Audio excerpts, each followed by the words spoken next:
You never know which way to rap. Classic conversations with Jae Tea and Lo. You never know which way the rhetoric is gonna go. Classic conversations with Jae Tea and Lo. Classic conversations with Jae Tea and Lo. You never know which way the rhetoric is gonna go. Classic conversations with Jae Tea and Lo. You never know which way the rhetoric. Classic conversations with Jae Tea and Lo. You never know which way the rhetoric is gonna go. Classic conversations with Jae Tea and Lo. You never know which way the rhetoric is gonna go. Classic conversations with Jae Tea and Lo. You never know which way the rhetoric is gonna go. Classic conversations with Jae Tea and Lo. You never know which way the rhetoric is going. Classic conversations with Jae Tea and Lo. Classic conversations with Jae Tea and Lo. You never know which way to rap. Classic conversations with Jae Tea and Lo. You never know which way the rhetoric is gonna go. Classic conversations with Jae Tea and Lo. Classic conversations with Jae Tea and Lo. You never know which way the rhetoric is gonna go. Classic conversations with Jae Tea and Lo. You never know which way the rhetoric. Classic conversations with Jae Tea and Lo. You never know which way the rhetoric is gonna go. Classic conversations with Jae Tea and Lo. You never know which way the rhetoric is gonna go. Classic conversations with Jae Tea and Lo. You never know which way the rhetoric is gonna go. Classic conversations with Jae Tea and Lo. You never know which way the rhetoric is gonna go. Classic conversations with Jae Tea and Lo.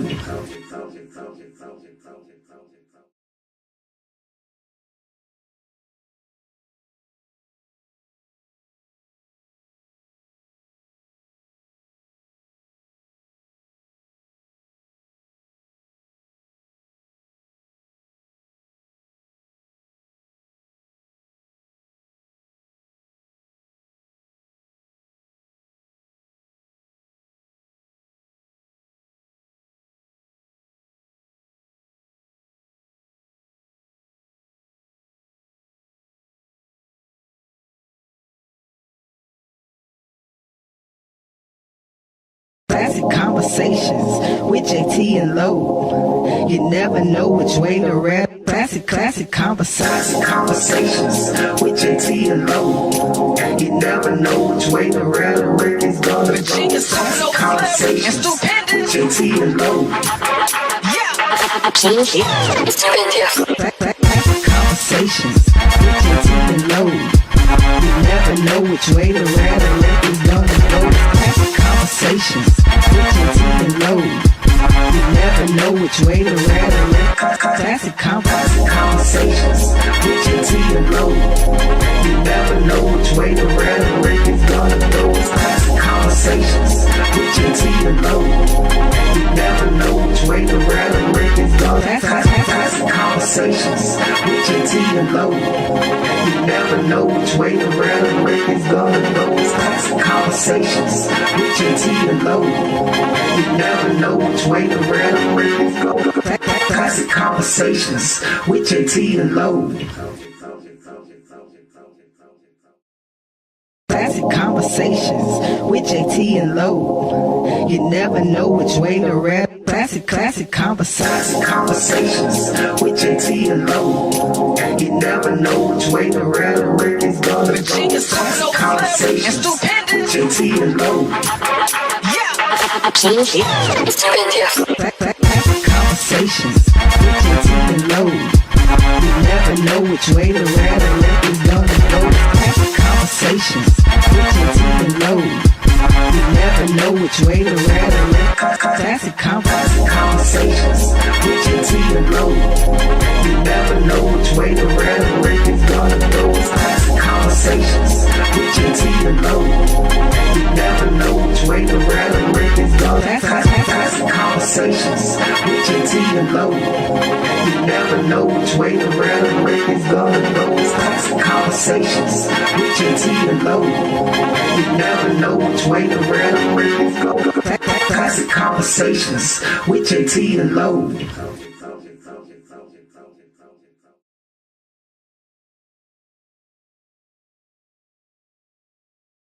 Classic Conversations with Jae Tea and Lo. You never know which way to rap. Classic Conversations with Jae Tea and Lo. You never know which way the rhetoric is gonna go. Classic Conversations with Jae Tea and Lo. Classic Conversations with Jae Tea and Lo. You never know which way the rhetoric is gonna go. Classic Conversations with Jae Tea and Lo. You never know which way to rhetoric. Classic Conversations with Jae Tea and Lo. You never know which way the rhetoric is gonna go. Classic Conversations with Jae Tea and Lo. You never know which way the rhetoric is gonna go. Classic Conversations with Jae Tea and Lo. You never know which way the rhetoric is gonna go. Classic Conversations with Jae Tea and Lo. You never know which way the rhetoric is gonna go. Classic Conversations with Jae Tea and Lo.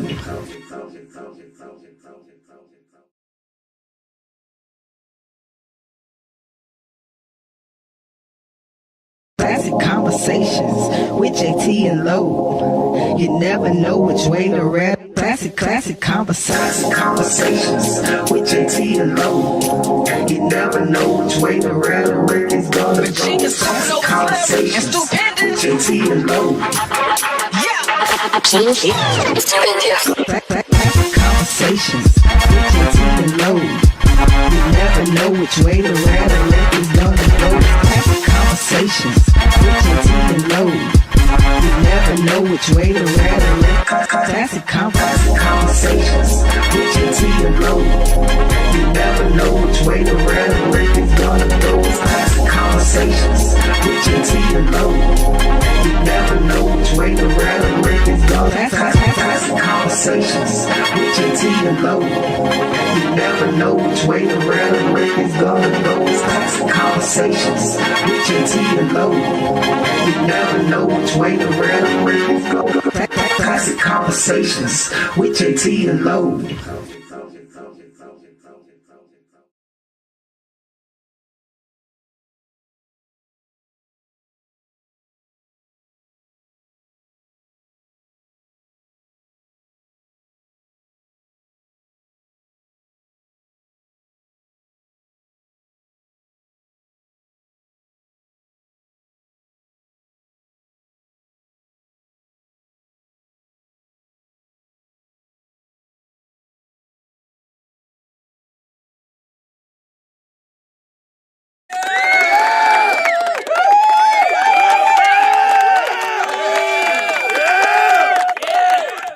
Hey, yo, y'all know what time it is. What's happening, people? This is Classic Conversations with Jae Tea and Lo. And as you can see, we are almost on time as far as 8:30-ish. You know, we're still in the ish range. Oh, damn. Hey, we lost the ish range. It's 9:10. Yes, sir. All right. Yeah, so it started. Yeah. Anyway, we here. Classic Conversation with Jae Tea and Lo. Appreciate all of you tuning in. You know, go ahead and do what you do. Angelo, what's that tagline? Tell a friend, tag a friend. Tell a friend, tag a friend. Yes, there should have been. I told should be a whole lot of people up here because I actually told a whole lot of people why you were stuck in the what would you call it? Ice-mageddon. Ice-mageddon. Yeah. I was letting you know, hey, you ain't doing nothing else. You might as well go ahead and follow Classic Conversations with Jae Tea and Lo. All you had to do was push the button, you know, because you was at home with a whole bunch of snacks, a bunch of bread, some water. Yeah. You know, y'all need to sell them to them water boys right now because, you know, you sitting back with a whole bunch of water in your house just because they said it was going to ice on Sunday night. What I didn't get was they didn't say it was going to be a whole weekend of ice. They said it was going to snow on Sunday. And people went to the grocery stores like it was going to snow the whole weekend. and like they wasn't going to be able to do nothing all this week. No. They told, to the report you heard, they told people to prepare for 3 to 4 days of being shut down. That's what they told them. Really? Yes, sir.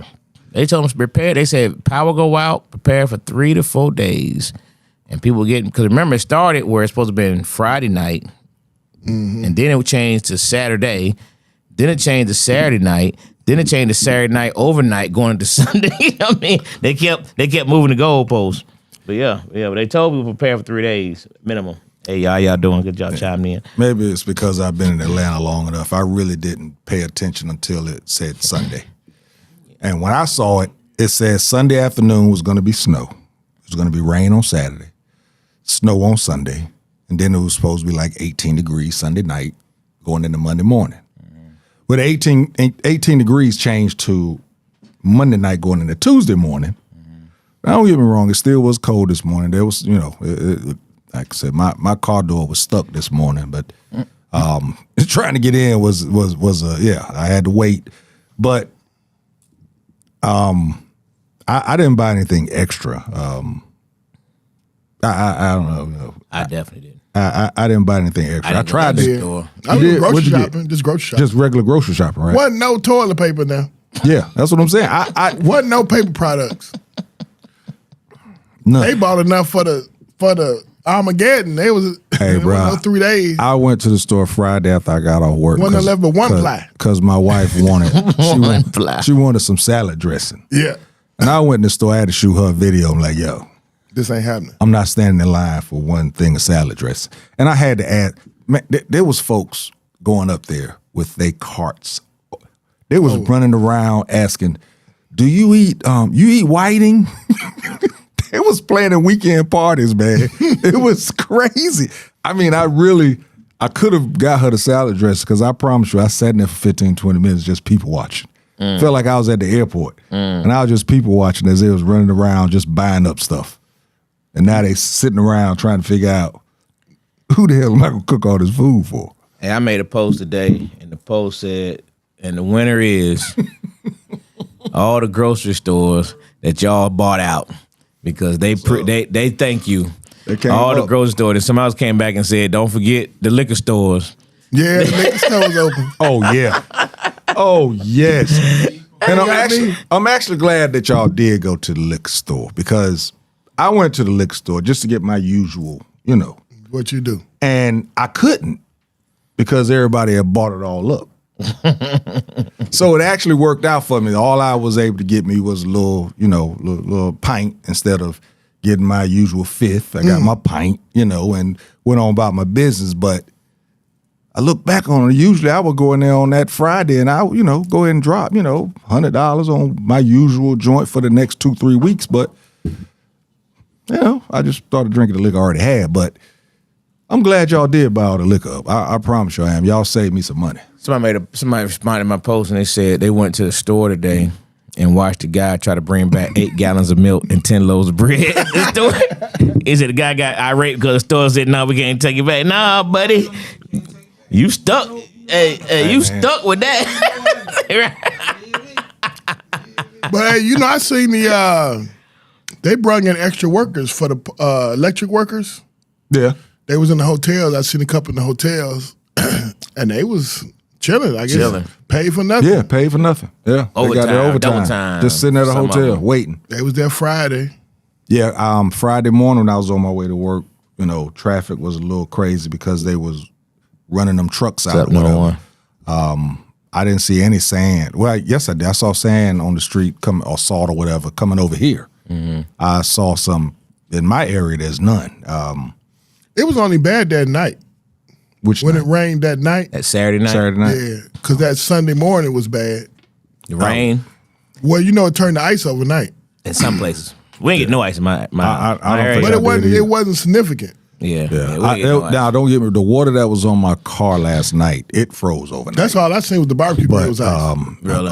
Other than that, man. See, I live on, my live driveway. on top My of the driveway was a hill. hill. So You if live it on ice- top of the hill. If it ices up, bro, Yeah. I park my truck on the bottom of the hill. Anytime these tourists come, I just park on the bottom. Have to walk up. But when I saw there was no ice in my driveway, I knew what. It's like no deal. I'm happy though. I was happy that it didn't do all the stuff it was gonna do. I'm just disappointed because it killed business for the weekend. in my business, bruh. When I say it killed us, man, I'm talking about bah. Just dead. You had an event? No, I had to cancel it. That's what I'm saying. It kills your shows, man. And Friday night we did a show Friday night, but the weatherman scared people so that bad, bro. It just made people not want to come out, man. And is it tell your wife to make her own salad dressing? My bougie ass wife, whatever. I'm with you. But I seriously doubt. But I'll make sure to let her know that. But I seriously doubt it. Seriously, salad dressing I buy, I can only go to certain stores to get it. So, appreciate that though. But it was an interesting weekend though. It was an interesting weekend. Did nobody go nowhere though? I stayed in the house. Yeah. It kind of had a COVID feel though. That's why I had to get out today. I felt like COVID. It did.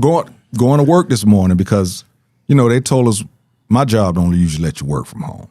But they told us to take our laptops home or whatever. And I came outside this morning, I looked at that street, I said, man, I should just take advantage of this and stay at home. But as I looked at the street, I said, no, bro, don't mess yourself up with that. But going to work, it felt like a COVID feel because there was nobody on the road at all this morning. There was nobody. Almost had me feeling like I was driving the wrong way. There was no cars out there. Schools are out until what?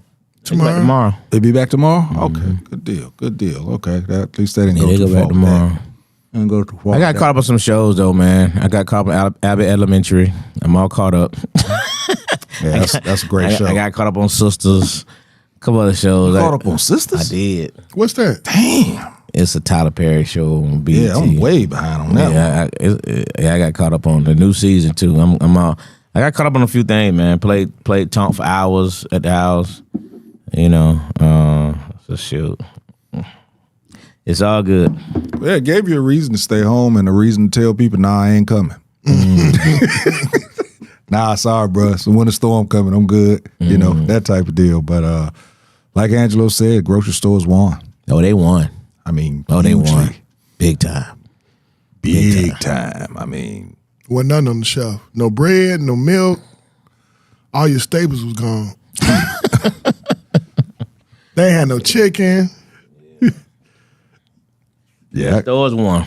Yeah. Stores won. They really did. They was shopping at Publix. Don't nobody go to Publix. Yeah, Publix was in that juke. Yeah, Publix was on. Kroger's had a line to the dang meat section. Kroger was dead early. That's where you Walmart is big, but shit, we was like, hell, Kroger, Publix had it.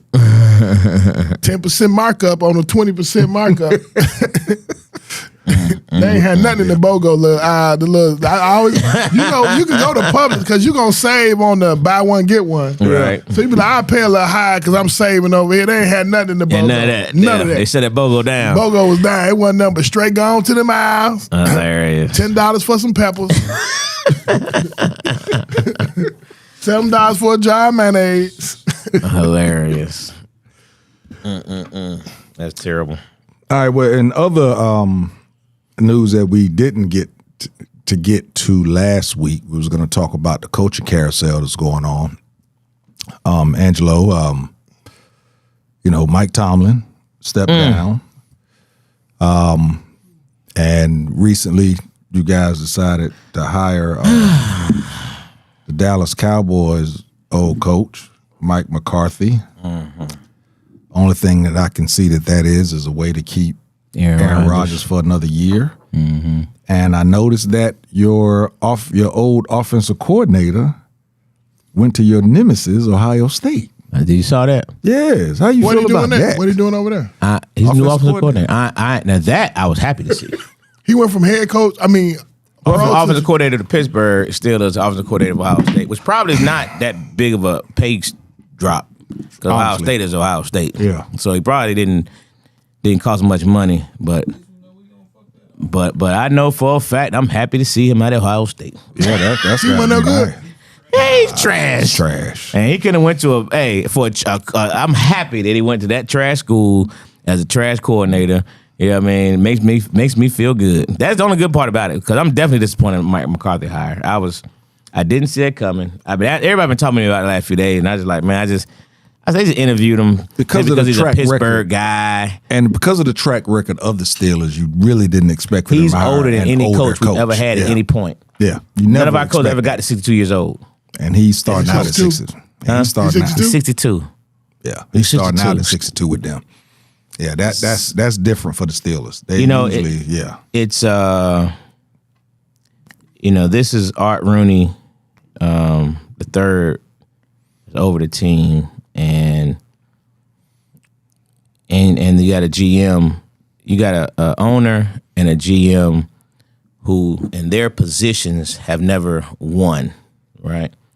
Nor have they ever hired a head coach. Art Rooney's the father, his father hired Tomlin.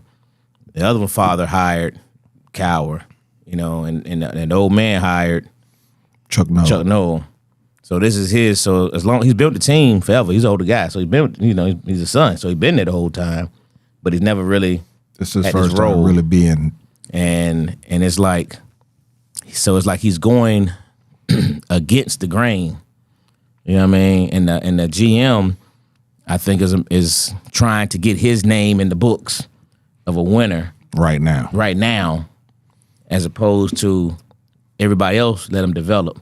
Chuck Noll developed that team. Bill Cowher developed that team. Mike Tomlin developed that team. Although they still claim he won, but I don't believe that BS. You know what I mean? But I just think it's a mistake. I think it's a mistake only because you didn't go up or you didn't stay on the same level. You stay right here. Actually, you may have stepped down. To What's Mike wrong with Tomlin. Carter? Huh? Did he win with Green Bay? Yeah. In 2010. Yeah, he won the championship with Green Bay Against with Pittsburgh. With Aaron Rodgers. Aaron Rodgers. But again, that's a long time ago. And, and they said, the owner said, well, he has a history of developing quarterbacks. No, he doesn't. Yeah, Brett Favre. Yeah, Aaron Rodgers. You can say you semi-developed Aaron Rodgers because you were there. And then you went to Dak Prescott. He was the head coach. And head coach. He wasn't head coach initially with Aaron Rodgers, though. He was already there. He was a coordinator. He was a coordinator when wasn't the Aaron head Rodgers coach. first got Yeah. there? Oh, I thought he was the head coach when Aaron Rodgers So got there. I'm just disappointed. I was really hoping we went with the younger. Who would you like to see? My first preference was Brian Flores. I understood why they didn't hire him because of the lawsuit, and I don't want you to get amped up because you get amped up with those kind of things. but he's suing he's suing the NFL. Yeah. So I understood, but I don't understand it because he's working in the NFL. So like Steve Davis was talking today. Shannon Sharp said last night, would you hire somebody that's suing your company? But he's already working for the NFL. He's already working. He's already working. He's a defensive coordinator. Yeah. But who was the team that hired him when he first filed a lawsuit and nobody would hire him? Huh? Miami had him. No. That's who he fired it though with Miami. After they fired him, he That's filed a when the lawsuit. After they filed a lawsuit, he was sitting at home. Guess who called him to come work? Pittsburgh. Mike Tomlin and the Pittsburgh did. Steelers. And all Mike Tomlin went to the owner and said, I want to bring in Brian Flores. The owner said, okay. Let him do, you know what I mean? It's your Where call. he at now? He's the defensive coordinator in Minnesota right now. After he left Pittsburgh, he did such a great job in Pittsburgh. He got a defensive coordinator job in Minnesota. And so now he's a top candidate. But my point being is, we hired him when nobody else would. So I was like, what a great moment it would be to go 360 and bring him as a head coach. But again, the next person I would have hired would have been either the pass coordinator of the Rams that got Schlese or Clint Kubiak. Seattle. I just wouldn't went with Mike McCarthy. I just don't like it. But we'll see. You know what I mean? I can just go on a we'll wait and see thing. I don't think he's a bad coach. I would have just rather us start a new trajectory. Seems like he's become the coach before the coach. Yeah. He's the coach that holds things before the next coach comes in and does better things. I just think they just don't. They want to. This owner wants to win right now, and they didn't want to start with a coach without a winning track record. What about the brother with the let's go Raiders? get another coach, huh? Remember the Raiders had that black dude? Yeah, but he wasn't. did all right. But he wasn't successful. He got fired in 1 year though. Yeah, but because he wasn't successful. Who you talking about? The light skinned Pierce. dude. Antonio Ain't he a Pierce. Steelers? Oh no, he was. Nah, he was a Patriot He shouldn't have been no head coach. linebacker. He's Giant. He's a giant. Yeah. He should have. Yeah, he wasn't ready to be no head coach. I agree. He was rah-rah. Now he could get players to love him. But being a head coach, he wasn't ready for that. Matter of fact, I think that's going to hurt him in regards to going forward by getting with the Raiders so quick. Anyway, I can talk about Steelers all night, so we move on. But yeah, I'm disappointed. Bottom line. Let me ask you this. But I hope I'm wrong. Before we move on, what do you think about the absence of the name Byron Leftwich in any coaching interviews? Byron did something in Tampa. Hey, man. It's an inside thing But on him. Phillip Rivers, the Bills actually interviewed Phillip Rivers, who has never coached in anything but high school. Yeah. But, yeah. I don't think that's as big as far as a stretch. Not as a head. As a head coach, yeah, it is a stretch. But as a coaching position, interviewed for the head coach. Byron, he did, but he withdrew. He was smart enough to withdraw. Yeah. But Byron Leftwich, you got a great point.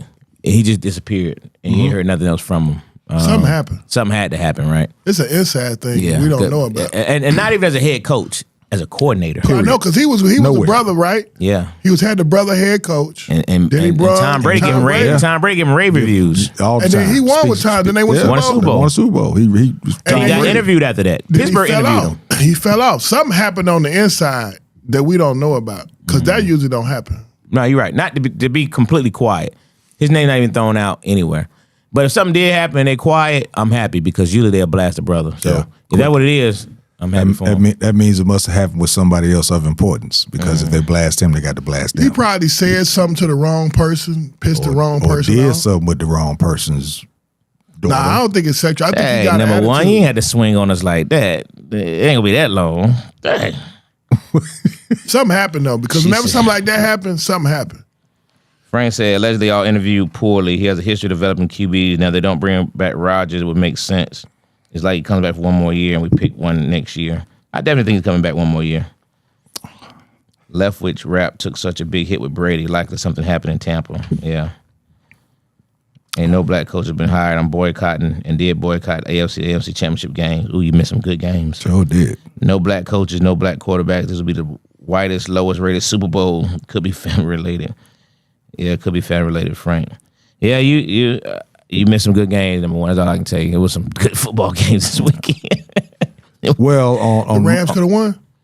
Oh, absolutely yeah. good one. Oh yeah, could have won that. They Good one. yeah, they down at the end zone. I didn't Very get, questionable. I didn't get those play calls down there, man. I just didn't get those play calls. You got that quarterback and I just didn't get them. I didn't get them. And no Right. receivers. And you end up throwing Where it. was the one-on-one pass? I'm better than you on one. Let go. Yeah.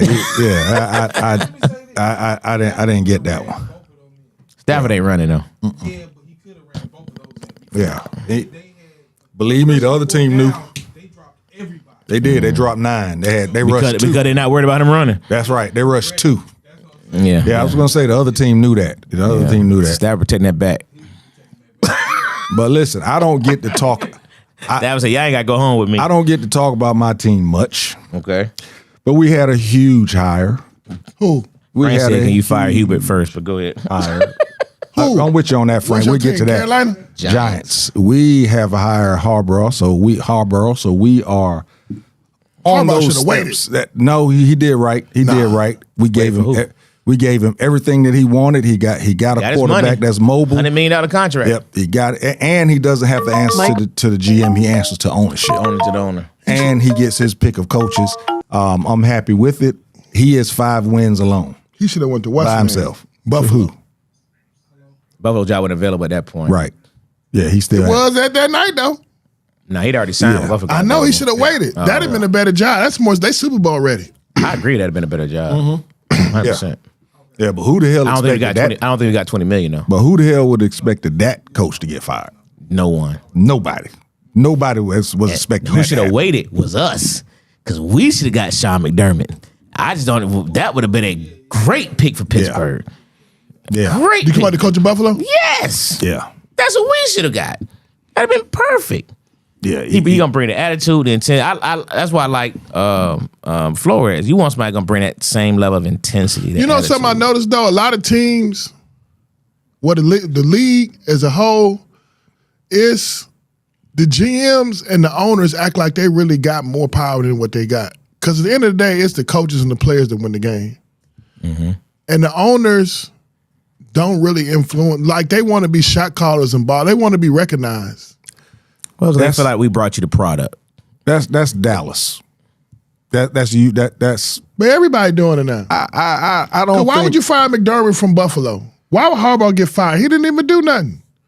Now Harbaugh deserved to get fired. Yeah, Man, with what they he gave was two him. plays from going to Super Bowl. Harbaugh has had a couple of Super Bowl times. championship team for 5 straight years, and you haven't smelled a Super Bowl. Because the man dropped the ball. But He can't do nothing about that. But we all know. Then he missed the kick. But listen, here's what we know for a fact. Fumbles. Here's what we know for. Derrick Henry fumbling. Here's what we know for a fact. That ain't got nothing to do with But coaching. here's what we know for a fact. There's 2 people in football that get credited to the wins and losses: the quarterback and the head coach. There's no other. There's ain't no. getting rid of You've never Lamar seen a record. Jackson. You've never seen a record for wide receiver. You've never seen a record for a tight end. You've never seen a record for a running back. You only know the records of the head coach and the quarterback. saying, what can my point is, at the end of the day, those are the only 2 people that's gonna get responsible for those bro. wins and losses. Until you said that, I didn't realize that, but that's facts. It's facts. Such and such record as a starting quarterback. Such and such record in the playoffs. Never the running back. Never the wide receiver. Never. Yes. You're never gonna see it. You have no idea what their records are. You have no idea. Wow. Because they never discuss it. There's only 2 people. But they're not. That's just the reality. And they're not going to get rid of Lamar Jackson. So you get rid of the next person, the coach. That coach didn't lose like that, man. But there's obviously a rift between right now. There's some issue with the head coach and the quarterback, and so at the end of the day, ownership makes a decision. And that team, there was no decision to be made at all. So they should make them marry each other. I mean, because they I are don't until know. they're not. You know what I I'm feel saying? like, remember when Jordan couldn't win? Mm-hmm. Then he had to beat Boston. And guess who? guess what Jordan did, though? Hold up, Then he beat hold up, hold Detroit. up. Guess who got fired? Every time. The coach. Hey, guess what Jordan did though? Jordan. Stan Alback. Doug Collins. Phil, boy, you better win. You better win. Phil won. He stayed. It's just that easy, That's bro. just how it works, man. Yeah. No. Just how it works. And so now what's happening is in the NBA, we're flipping. LeBron say, you ain't got to fire the coach. I'm out. LeBron leaving? No, not now, but I'm saying that's what he's done with It's all probably the the teams. last season though. Yeah, it's With the probably- Lakers. He going to play with Steph next year. Yeah, if you're That's gonna go, his might buddy. well go now, right? That's his buddy. Hey. always talk about he wanna play Dwayne, with him. Hold up. I know. I'm sorry. I know we all over the place with this sports stuff, but boy, you said something right there. Before this trade deadline,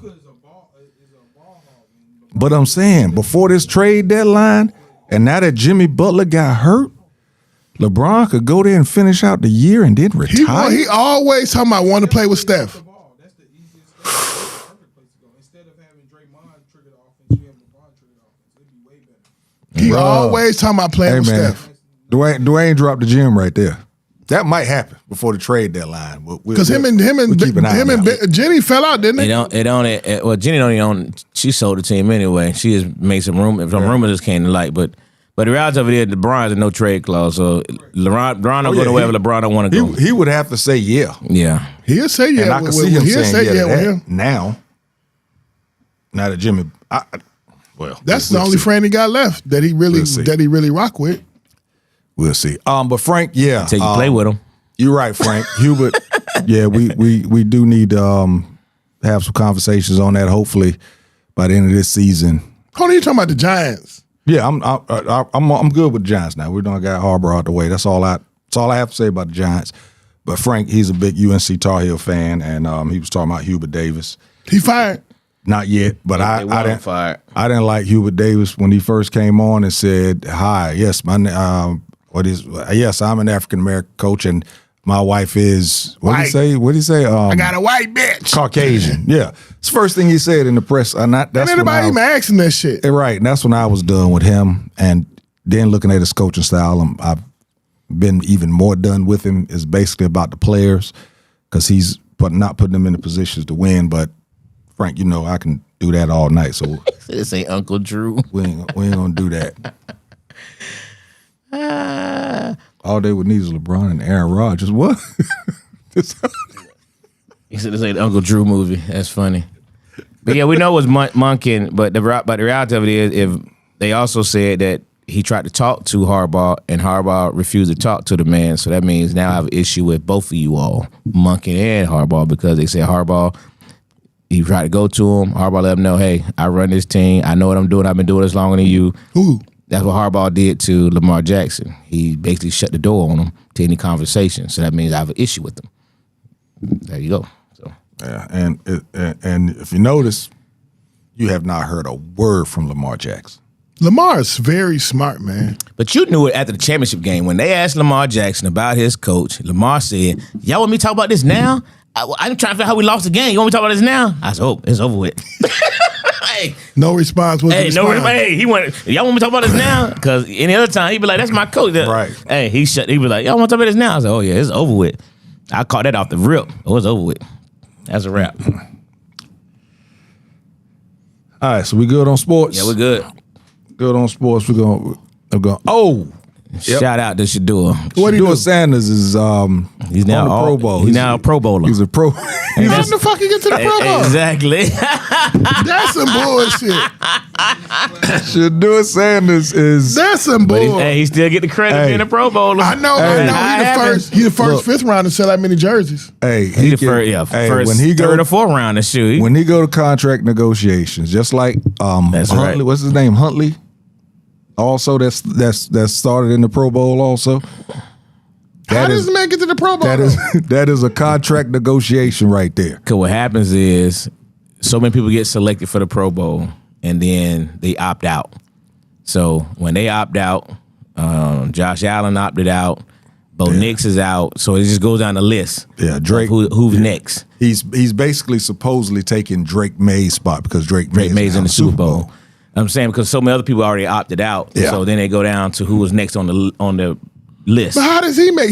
Caleb Williams didn't make it. Caleb was an NFC. Yeah, he AFC. different conferences. conference.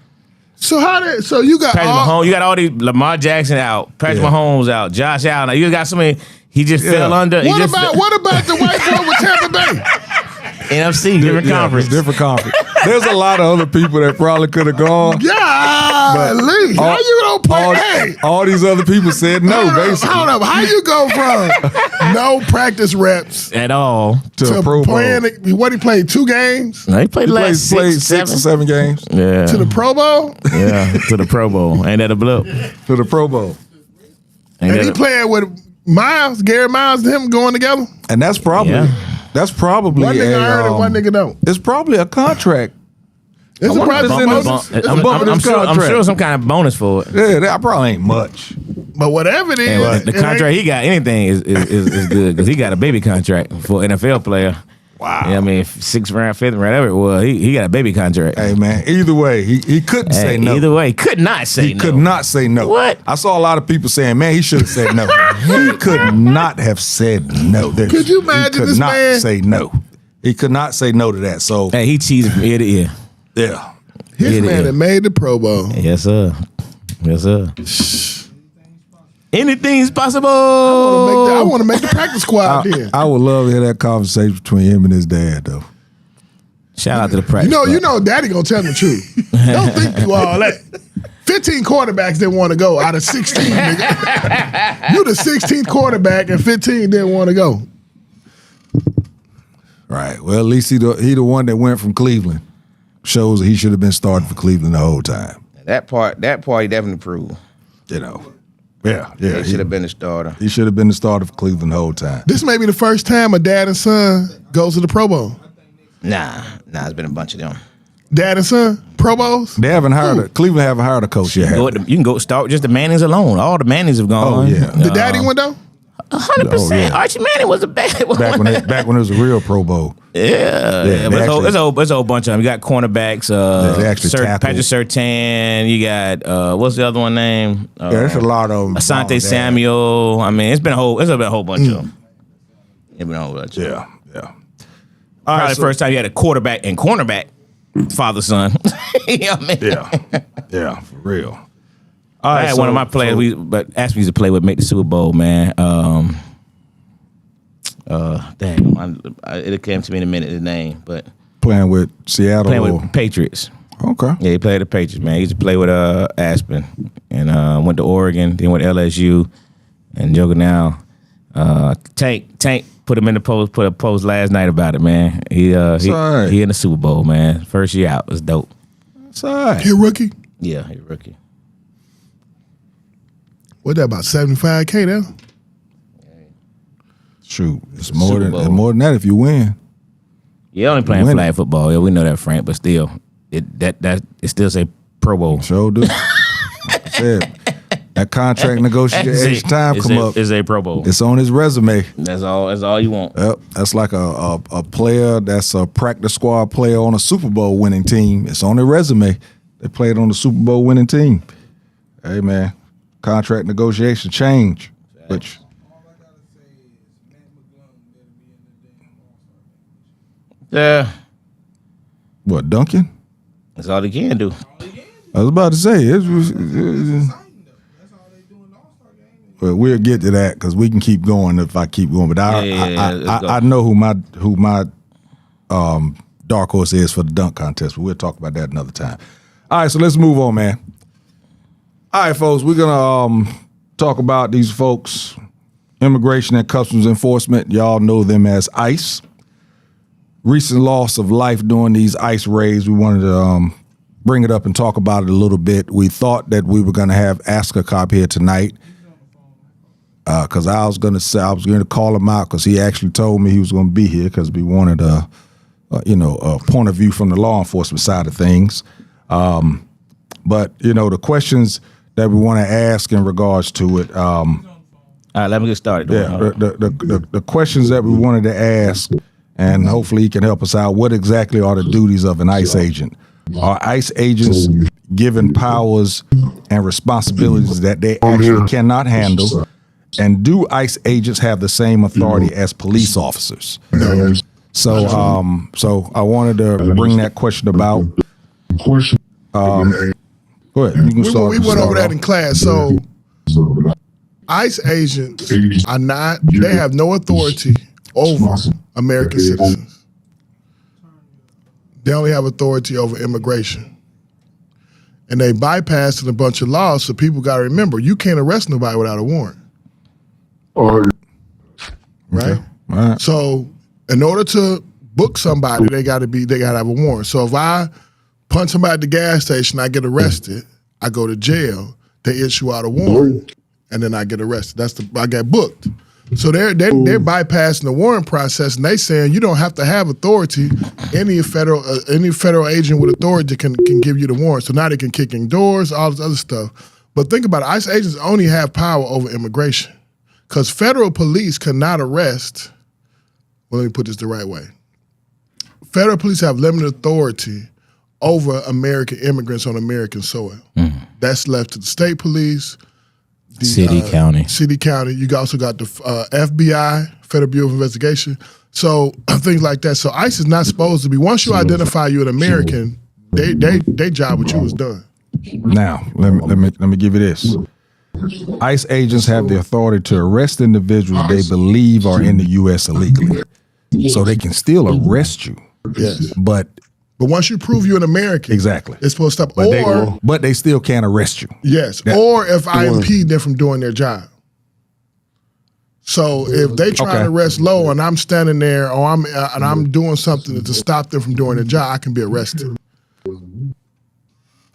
Which is what they're trying to use as the angle to do what they're doing to American citizens. And this is something we was talking about last week.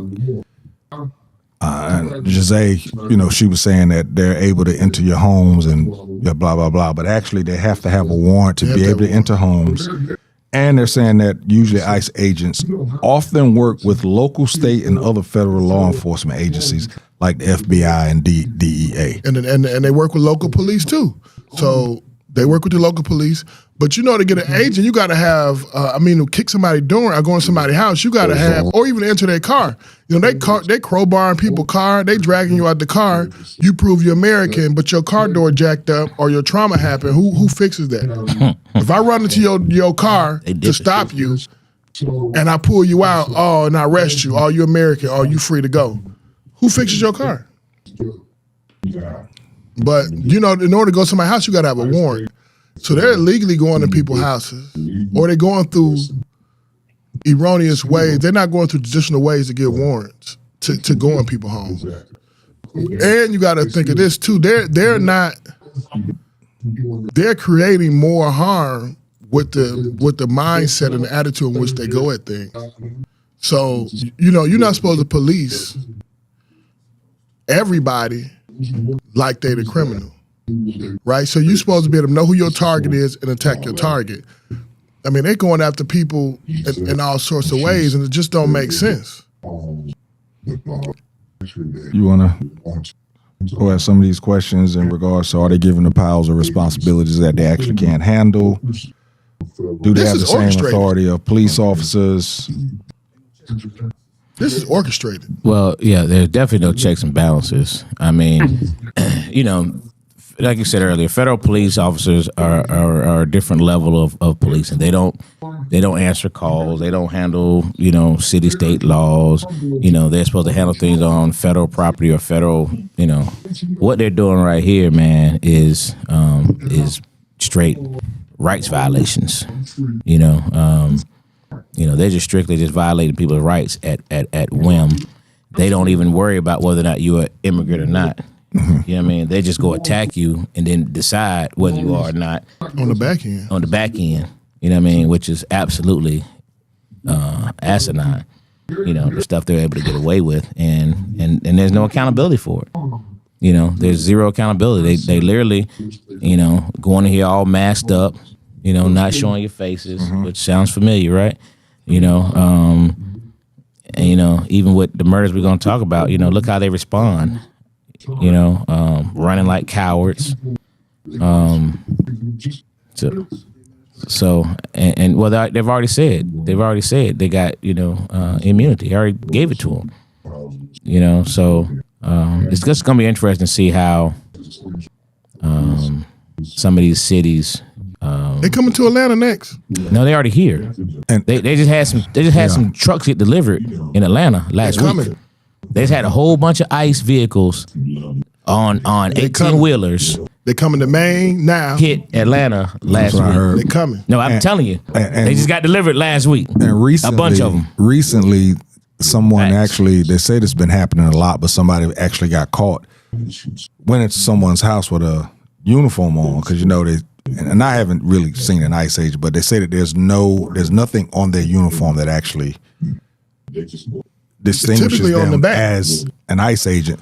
So they actually went into someone's house, acting as an ICE agent, and was actually taking some things, and a kid actually challenged him.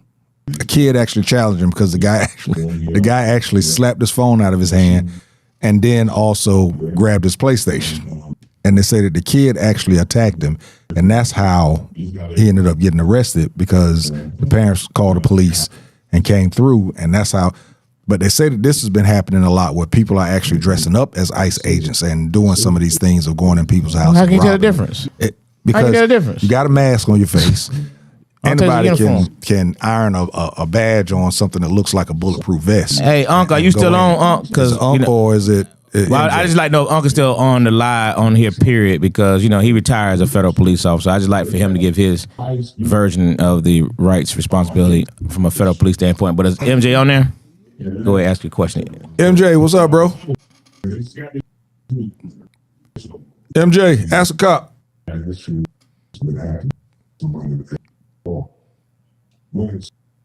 that him? MJ. Hey, fellas, how's it going? What's going on, man? I like a few things. First of all, I say you have a capability. Is that him? Hey, hold on, man, because you sound in slow motion. Right, you sound like something wrong. What I was going to say is, he having a stroke. I'm sorry. I should have said that, but that's what he sounded. The budget is up for renegotiation, right? It passed the House. It's going to the Senate. You back? Is that It's gonna be that vote's gonna be very interesting. MJ, you there? Is that better? Yeah. What's going on, bro?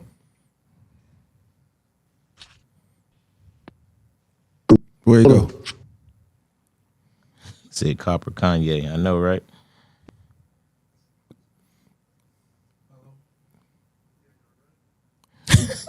Yeah, Go ahead, finish your point real quick. So the vote is up. You ready? Yeah. Yeah, hey, Can you hear us? Let's start there. Hello? Well, the point I was trying to make is ICE has asked for $10 billion more dollars. Oh, wow. 10 billion more. Cory Booker on the fence. Or he said he was on the fence. Cory Booker black. Ain't but 3-4 black. He black from New Jersey. He on the fence. I'm saying everybody make sure you contact your congressman because just like we had before Thanksgiving, was that before Thanksgiving or Christmas? We was locked down, we about to go to another one. oh yeah. Because the first one was that. Only thing they proved was Snap. Snap won't be on the table anymore. But the table is the budget. They want $10 billion more dollars. Now keep in mind they're giving people $100,000 rewards for giving them information that leads to them on catching illegal immigrants. Wow. $100,000 rewards. They're giving $50,000 bonus Bonuses. checks on the first 6 months. To the agents. Citizens. To citizens? You turn in people, citizens are getting up to $100,000 bonuses. I mean, $100,000 reward. Well, the ICE agents are getting like $30,000, $40,000, $50,000 bonuses to sign up. 50. $50,000 to sign up. To sign up. And then, so you that. got people 18, 19, 20, 21, 22, 35, whatever, making $200K. You see what I'm saying? But I'm saying if they let this bill pass, it's gonna be some shit. Because more. Because we got to stop this bill because they bucking in Minnesota. Now they coming here next. They gonna be here heavy in February, Black History Month. And the question is, what we gonna do about it? Minnesota set the tempo. You know, they in the streets, 70,000, 100,000 deep all weekend. 10 below degrees. They standing out there, standing on business, shutting down the airport, shutting down neighborhoods, blowing whistles. These people getting pepper sprayed with their hands in the air. They slamming women, arresting Native Americans. And it's like, what's the end game? What do you want to achieve? And I don't think they really have an answer to that because they say if you say you want an immigrant and this Mexican's on the roof, he ain't no rapist if he on the roof. And he works 16 hours a day. Right. You know what I mean? If he working in restaurants, he ain't no rapist if he working 12 hours. You know what I'm saying? Taking kids, that 5-year-old little boy with the bunny ears coming home from school. Come on, man. And it's like, even if that was the situation, why would you want this to even be on the news? Why would I want people to know that I'm taking 5-year-olds? You know what I'm saying? So it's like the whole attitude is the mentality. Do they want us to know, or people just recording it? They want us to know putting it out because there? they can easily move differently. If you're trained, if you're tactical, these folks aren't trained, nor are they tactical. These folks just everything. These are folks that out here. Hey, you want a job? They say they tell somebody they put in for a secret interview. They took them in there and said the interview was so quick. Yeah, just like boom, he was hired. They had one lady had a military background, smoked weed every day. Her web page, her social media page is showing that she anti-ICE, and they still hired her. They still hired her. Hello. What up, Ask the Cop? Hey, not much, man. How y'all doing? There we go. Finally. All right. Doing like you not here. It's good. Hey, I want to correct y'all on a few things. ICE agents, it's basically what it is immigration custom enforcement. They do have a right to effect the arrest they're effecting. You are right about one thing, it does require a warrant. You're not seeing that part. I can place you under arrest, and later on, they have somebody actually write up the charges. They probably have AUSAs on standby, which is assistant U.S. attorneys on standby. They can enforce those laws. To touch bases on a couple, I don't want to ramble, so I'll just say a little bit. But basically, they've been misused from the standpoint you have people that are used to finite rules and laws. They're used for people that are immigrating into the country legally. They're also used to keep people out of a country or to check and see for custom aspects if they're bringing in contraband or trying to skirt the system. Those people are not used to people challenging them. They go to FLETC, which is in Glencoe, Georgia, which is their training academy for almost all the federal officers, agents, other than FBI. So everybody goes to that course. The block a week they have may be 2 weeks, where a regular police officer is having to deal with the public more. So they have verbal judo, different ways they're taught to deal with actual people. You have people in there that's used to saying jump and people say hi or stand over here, so they're being challenged. Before I talk about the 2 shooting incidents, I will say this. One thing that I've seen that they're grossly abusing, because I was in charge of a takedown teams for Atlanta Police Department doing every riot while I worked at Atlanta, which is 30 years. And what they did wrong was the deployment of pepper gas. You're never supposed to spray it in people's mouths. I've seen people after they were cuffed, sprayed, people going up, and because somebody comes up and says, fuck you, hope your mother dies, doesn't give you the right to spray them in the face. You have to be articulate why you use that level of force. That's what I see them grossly abusing. Now, we'll talk about the first incident where the lady was hit with the car. That falls under a category of just because you can doesn't mean you do. Anybody that was in Lo, you can speak to this. How many times we have the opportunity to kill someone and didn't because it wasn't necessary? Just because a letter of the law says you can kill somebody and you can get away with it or it'll be a good shoot doesn't mean you do. Correct. Personally, you never should have blocked somebody with your body for a vehicle. Regular police officers are taught that. By those guys not being in, probably most of them are more veterans. They probably have veterans with younger ICE agents. So they basically overreact. Or they say, okay, you violated this law. That allows me to do this. Where a regular police officer wouldn't have took that action. What about the brother they shot? Ask the cop. He gonna go to both of them. Okay, No, they shot the brother in I'm gonna go over California. that one too. But on that one, when that situation happened, the lady did strike the gentleman with the vehicle. It wasn't that bad.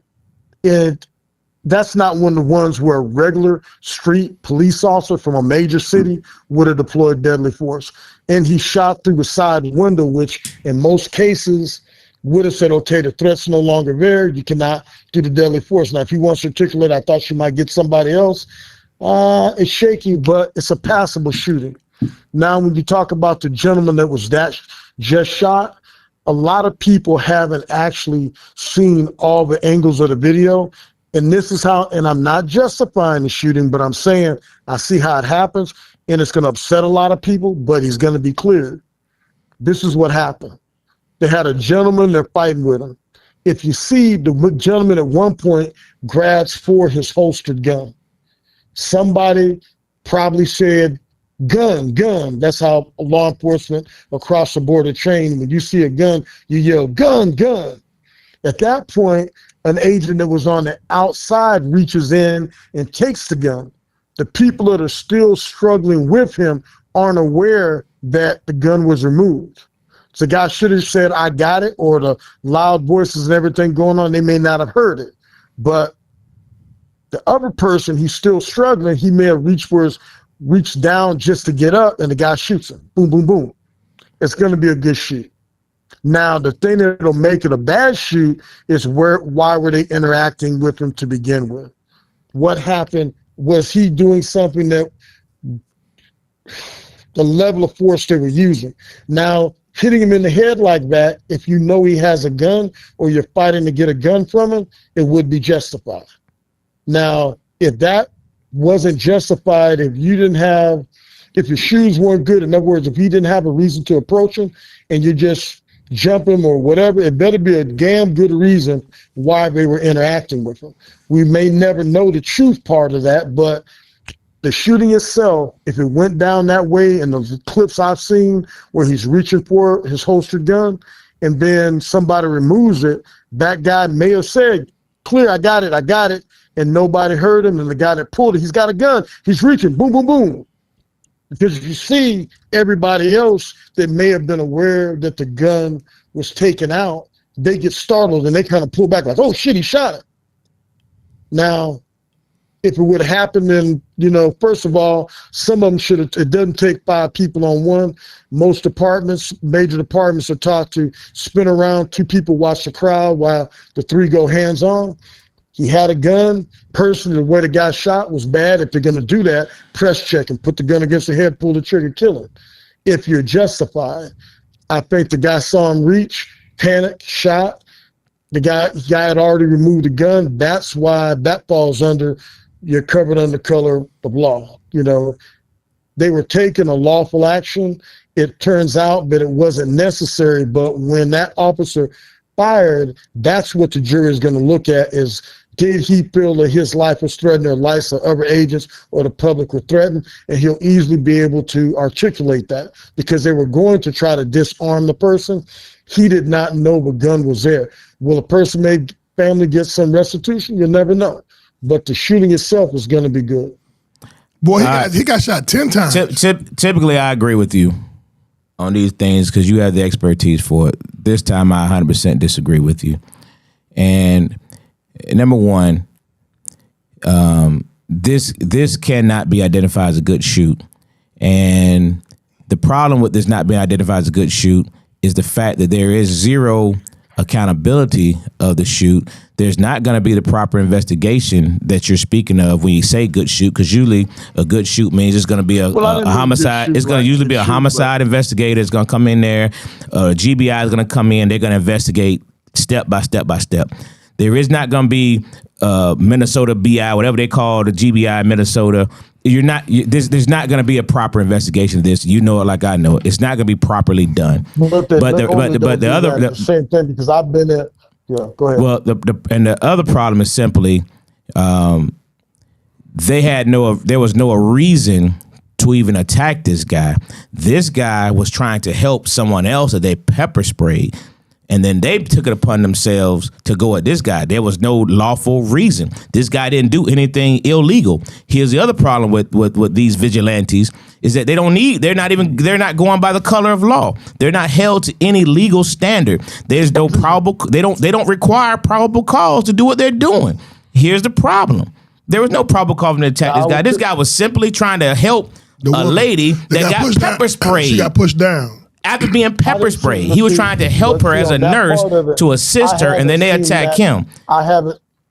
And I've seen 4 different angles of this thing, and there's not one angle that justifies. Then the guy goes in there and removes the gun from him. You see the guy come out with the gun in his hand that he just removed. He got shot after that. And the guy who was being attacked, the nurse, said, "I'm armed." He identified you being armed. So, but at no point did they stop. You know what I mean? They just went in even harder. The junk is crazy. If this ever gets justified in any shape, form, or fashion, man, because this is the definition of murder. This is a vigilante murder these guys committed. From this standpoint, and if these were Atlanta police, if these were Atlanta police officers, MJ, there's no way this guy would get off. If this was an Atlanta police officer situation, they'll be dead wrong. It's a federal agent. Here's the problem. To correct you on this. This is the issue. I've been on the scene of 2 shooting scenes where federal agents have shot people. It's not investigated by the state. An FBI shoot team, whatever that agency's shoot team will come in and investigate it. The AUSA will oversee it, and it will be investigated. That shooting will be investigated by the FBI. By whom? By whom? Patel already came out. Customs. The FBI, who's completely under the thumb of this current person in charge, you're saying is going to do a proper investigation on this. You really believe that? Do you really believe that? No, it's like any investigation. It's the same thing when you have a police shoot anywhere. That's why what they did in Georgia, they took it out of the individual jurisdiction's hands, and almost everybody in the state, although it hasn't been signed off on, Atlanta was the first department to do it. The GBI investigates all our shootings. You missed what I said on that. if they can justify the actual stop. You're going by what you physically seen. I mean, once there's an investigation, and two things I can point out. Was the lady that was pepper sprayed under arrest? And they took it as he's interfering with an investigation. There's a lot of different things can go. I'm not saying it's a pretty shooting. I'm not even saying it's a shooting I would have done. But when you're throwing people into situations, and that's why I disagree with the deployment, the way they're using ICE, because they're making ICE do things that they were not trained to do. If they would have taken 6 months to do training sessions with them, it's okay. This is how we're going to approach. This is how we're going to cover. You can tell a lot of them are having visceral responses to being challenged about their jobs. Like you see, early on, before they talk to him, you saw him taking people's cameras. You can't take a person's cameras. You're violating his rights if somebody's filming. So there's a lot of things that we're doing. The worst, grievous thing they're doing is the way they're deploying gas directly to feet from somebody's face, purposely spraying it in their mouth and eyes. Now that's what I think they're going to get censured for at some point. The shooting, like any other shooting, it's going to be investigated. To say automatically it's going to be covered up, that's insulting. And I've worked with a lot of They FBI already agents. they already gave good. Every single FBI They closed good, agent that ever Case. did the job. MJ, let me ask you this. When you said about, because we spoke about this, when you said about them not being trained for this, that, or whatever, because they haven't been trained for this, can they be covered under that? The simple fact that because they wasn't trained to deal with the public, can they be covered under the simple fact that, hey, well, listen, I wasn't trained to deal with this, so how can you charge me for this? They're going to be covered because this is what happens. Just what I meant by they more trained, that was a little blip 8 years ago for some of them, 20 years ago, 15 years ago for some of them, when they went through Flexi and got basic police training. Now, that's not something they use on their own job, their regular job. So it's not something that they readily know to de-escalate.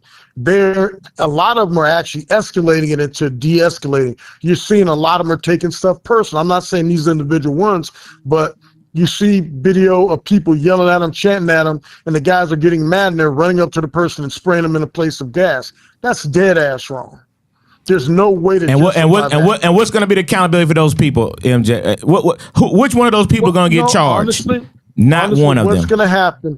Honestly, what's going to happen? What should happen? I hate to say it. When there's an investigation and some judge, a federal judge, or whoever says, I want these instances, and people actually file complaints, those complaints are going to be looked at. And when they're going to identify what agent it was, and they're going to be dealt with for that, the use of force they use. There's a lot of forces that I've seen that's been used that was either too much or where's the justification? Just because somebody's arguing at you and calling you a son of a bitch and acting a certain way as a police officer, you can't use force just to, you can be all the motherfuckers in the world as a law enforcement officer. You can't just react to being called a motherfucker. But hold on, So what about I think, two questions? It was another shooting too that we're not talking about. Good's case, according to known, was justified. According to Patel, who also released a statement, it's good. They got this man in hiding while he's going through this investigation.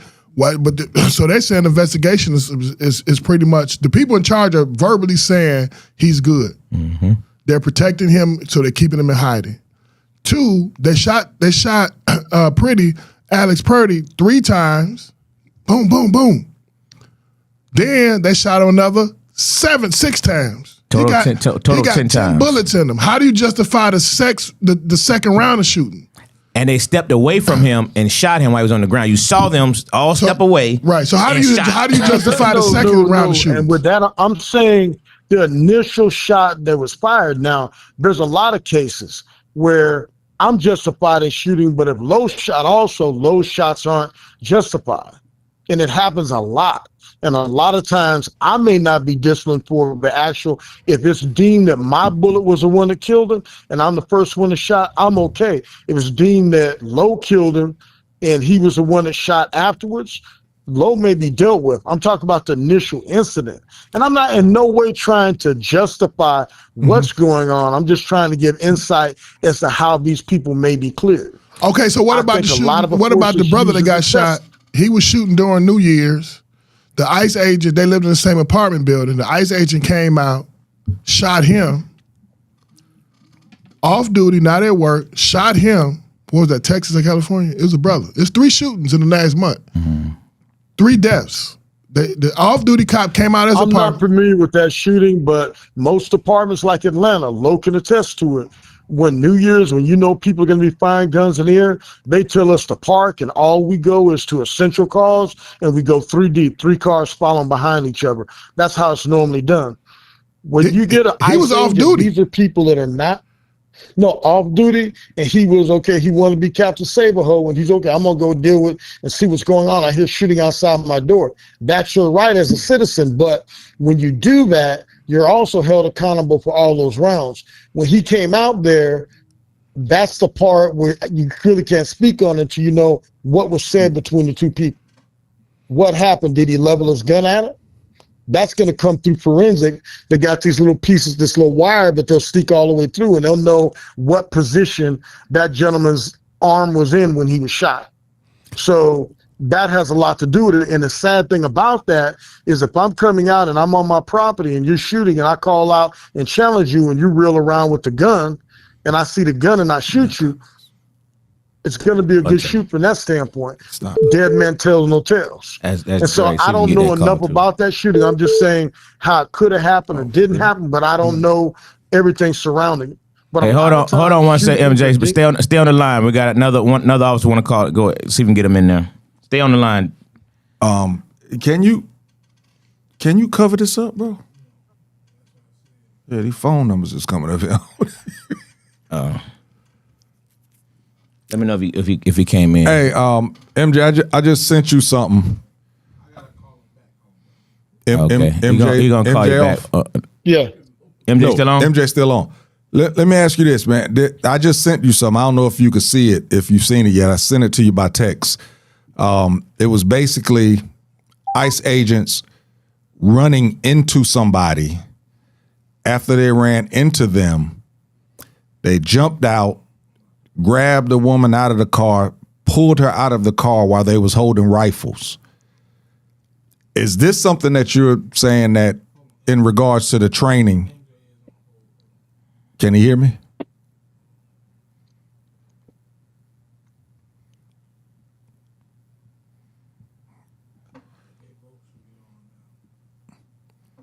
All right, who's on the line? Let's get that going first. Who can hear us? Just say hey if you can hear. All right, you sound. There we go. Hey, you kind of choppy. All right, well, we hear you good. Well, first thing, sir, congratulations. Hey man, there is a rumor going around. Yes, sir. we saw the sign off. Congratulations. Major proud to even know you, my brother, for real. Well, officially at the end of next month. Okay, all right. So we still got time to handle that business that we talked about. Because I told you to remind me if I forgot, but you said that you would probably forget to remind me if I forgot, and it looked like both of us forgot. So both of us forgot. Look at that. All right, I got you. I'm gonna get with you before the end of the week. My promise. Yes, sir. All right. Yes, sir. So have you been listening to what we talking about up here? Mm-hmm. Hello? Yes, I've been listening. Yes. Okay, let me stop that real quick. Okay. Yeah, so please chime in with your comment. Hold on one second, MJ. We got another on the line. We ain't gonna say his name, but unless he wants to. But in about a month, he gonna be able to say whatever he want to say. I know who you talking about. What's up, bro? What's happening with you, dog? How you doing, dog? Pretty good. All right. So I'm listening, and here's the sad part on what MJ is saying is the ICE officers being backed by, let's just be honest, the federal government. Now, that has no bearing on the lack of justification on that shooting. The gentleman in question was, as according to the video, helping a lady that was, being approached by ICE. He actually held his hand up in a giving up motion as to say, I am not fighting. In the other hand was a camera that was clearly visible. When he was shoved to the ground, he was on both hands and both knees. When they took the firearm, one officer took the firearm, and we are taught, and law enforcement is taught, you are responsible for every round that you fire at your gun. You can't fire because I thought this. We are reactive.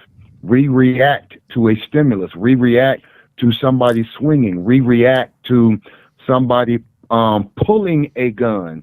In this situation, the gun was not pulled by the individual that was on his hands and knees. It was pulled out of his back by one of the ICE officers. So, I mean, just looking at that, at no point can I interpret someone's on their hands and knees is drawing a weapon.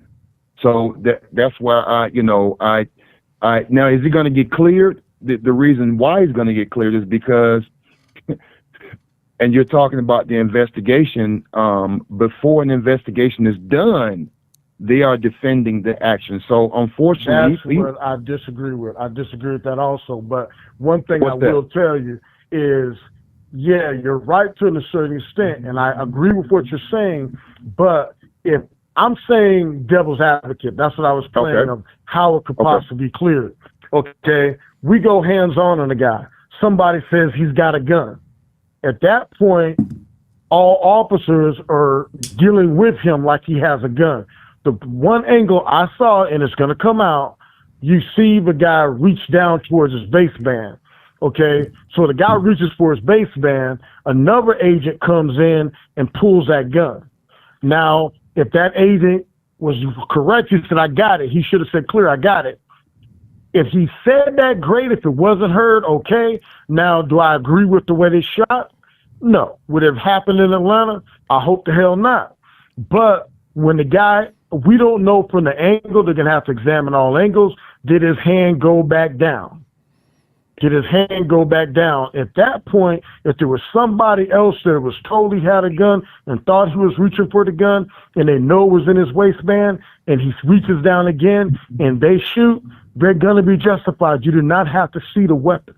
You got to see the threat, and what's known to one is known to all. I agree with you from the standpoint, if we're fighting on the guy in a gun he's got in the waistband, that officer that shot may have seen that weapon in that waistband. You understand what I'm saying? But hold on, how can you justify shooting when you can legally carry the same weapon? That's another question. Yep. But hold on. Yeah. I'm not saying it passes the litmus test of would you do it. I'm saying what they're probably going to use to get that guy off. I've seen feds do a shooting that we couldn't have possibly done, because when we do it, if we shoot from the side window, it's going to be a bad shoot. Correct. But the feds aren't covered the same way. As a cop saying, the issue I have is it's going to be his defense. He's looking at I've seen multiple angles, multiple videos, and I have not seen the angle of where he reaches for his waistband. I didn't see that either. I have seen the angles of him on his hands and knees. I have seen the angle where the ICE officer grabs the firearm. After he grabs the firearm, the other officer pulls his firearm and starts shooting. That's what I saw. So the gun is out and being pulled away from that area. The ICE officer has the gun is probably about 2 steps away when the first round goes off. That means the firearm has been removed, is moving away from this scene, and he's firing him. That's the part I can't even begin to see how they, well, hold on, let me pause. I see how they're attempting to justify it, but that's not a justifiable shooting because the firearm is being removed. Then there's a shooting. Well, see what's going to happen, and this is where I said it may be clear. Okay. And I'm not trying to do it. I'm just paying. No. I know what here. you're saying. I know what you're saying. Because what's going to happen is what's known to one is known for all. True. To all. So that guy, the person that did the shooting, better not have an angle where he looks at the guy with the gun. If he's still engaged with that guy, and then he shoots, not knowing the weapon's been recovered, it's going to be one of those shootings that is he wrong? Yes, but what was his mindset? And you know part of the reason when you actually go to court on this, because I know your position. They got to look at what was that person's mindset when they took that shot. It's not what our mindset is. Of course, I agree. It's what that officer's mindset was, and a reasonable, prudent person, what would they do in that situation? That's what he has to justify.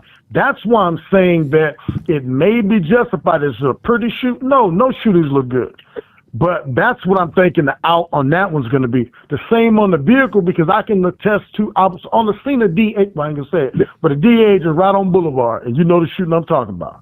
Mm-hmm. And they lit that joke up like a Christmas tree, and with an Atlanta officer wouldn't have done it. In fact, I've been on several shootings where some people didn't unholster their gun and another officer shoots them.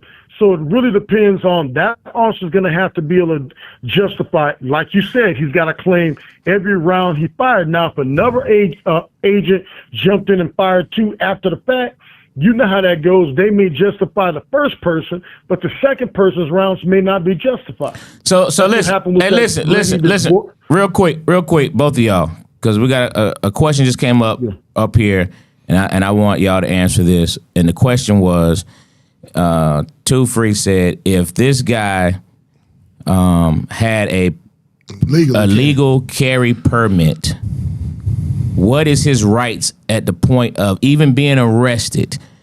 What is the rights of that person with a legal carry permit? And what are you all trained? One trains in one business experience. If this was one of your police officers, what would be the training that they're supposed to do at this point of somebody? Well, I will say this, and then I let the other individual, because he knows the technical side of it. I will say this. If they cannot justify the stopping of that individual, then he had every right to defend himself with deadly force. So the main thing is going to be, were the officers' feet legal and lawful when they engage that guy? If they're not, and he would have pulled a gun and killed all three agents, technically he's going to walk. But the first thing that a man said here was, in the video, he had his hands up in the defense mode. The agents, the ICE agents, went into attack mode. I haven't seen that portion of it. Go ahead. Now from that point, go ahead. Yeah, he was the guy threw his hands up in a defenseless posture, as if he was giving up with, I am no threat to you. One hand was up, one hand had a camera in it. He literally turned his back to address the female, in which time he was thrown to the ground. So the argument of him being aggressive or attacking ICE agents is a bold-faced lie. I mean, the man was defenseless. He showed he was defenseless, put his hands up, turned his back, and kept his hands up and reached for the lady. So he was defenseless. I don't see a legal reason to even address him, because they first addressed the lady that was pushed and shoved by ICE, then sprayed. So he was trying, you can see the video, he was trying to help her. Him being a nurse, that makes all the sense in the world. Okay, see, I haven't seen that portion of it, so I was just speaking from what I saw on the ground and what possibly could have happened. Now, you're correct in that, but going back to what you were saying earlier, that's one thing, and that's why we pulled out of agreement with the marshals, because they don't wear body cams. Body cams would have settled out a lot of this. I mean, by the Atlanta police departments, where, I agree. We wear body cams, Going they with won't. The federal agents aren't made to wear body cams, so a lot of agencies pull their officers out of task force. going with And I agree. ask a cop. The Yeah. ICE agents were told all the bystanders to stay off the street. The man was on the street. So at that point, he wasn't following the lawful command of the officers, which is to get off the street. You could do what you want to do, but do it from the sidewalk. Don't go on the street. Mm-hmm. He was in the middle of the street. He can't do that, though. He cannot do that. He'd have to be breaking the law, and a law that a federal agent would be allowed to enforce, and a federal agent cannot. So that's my question. Is him being in the street?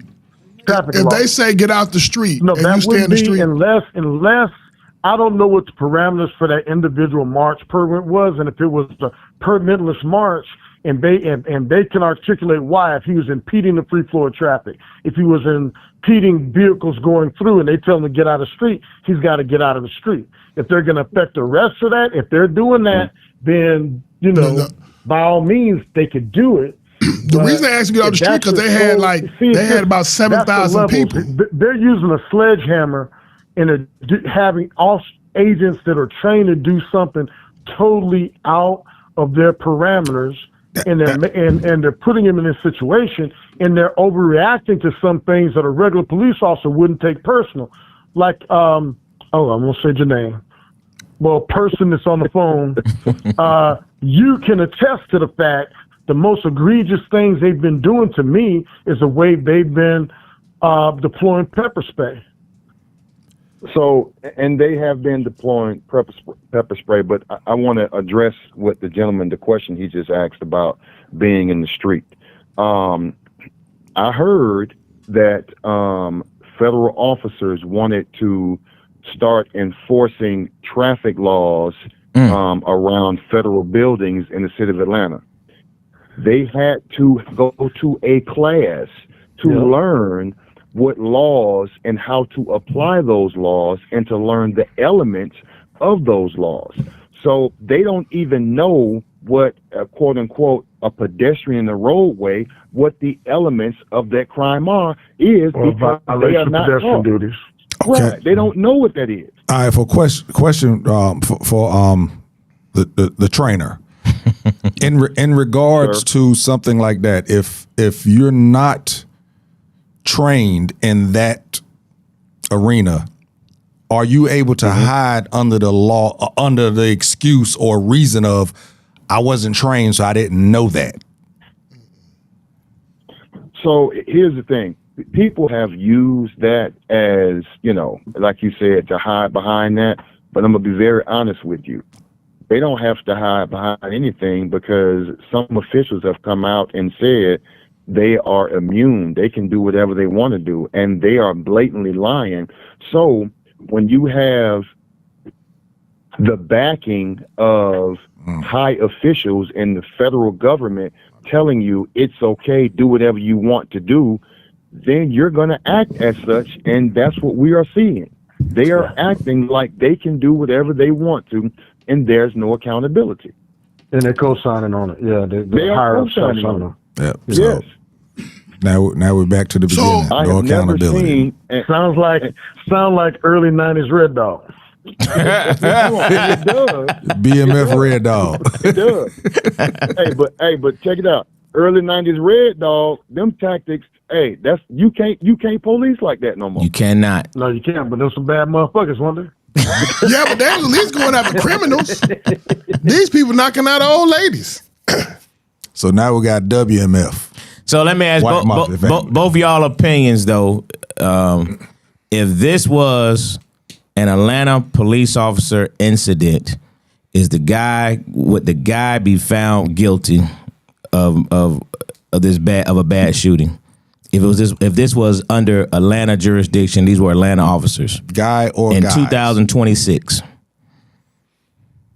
Okay, so you were a little choppy. I want to make sure I heard you. You said if that was an Atlanta officer involved in that shooting and did that in that situation, what do we think the outcome would be? Yes. That was your question? That's my question. Okay. First of all, he would have been they would have been suspended immediately. As soon as the video came out, the indictment probably would have came down probably the next day. And they would have went to the grand jury probably the day after that, and the trial would have probably started the week after that. So, and I know I'm saying it all fast, but dude, there is no way. There is, and ask a cop. I mean, I'm pretty sure you're going to agree. If that was in Fulton County, indictment is coming. There is no way to fight that. Indictment is coming. On that one, yeah. The public opinion will get you indicted in. My God, yes. Let me ask y'all some questions. You're talking about the wrong one. ICE is coming to Atlanta. What do we do to prepare? Stay black. You're doing what? I didn't hear the last part. How do we prepare as a light? They made it known they coming to Atlanta. How do we prepare as citizens to protect one another or deal with these people? This is off the subject, and I say this. Well, it's on subject, but it's off that point. I will say this: what you're seeing in America, and this is coming from police officer that did 30 years. I will say this: what's happening is liberal, upwardly mobile white people, for the first time in their life, are seeing somebody challenge them on the white card, white privilege. And they're reacting very visibly, a visceral response to what's being said to them, because they're not used to being challenged by law enforcement. They're not used to being challenged by anybody.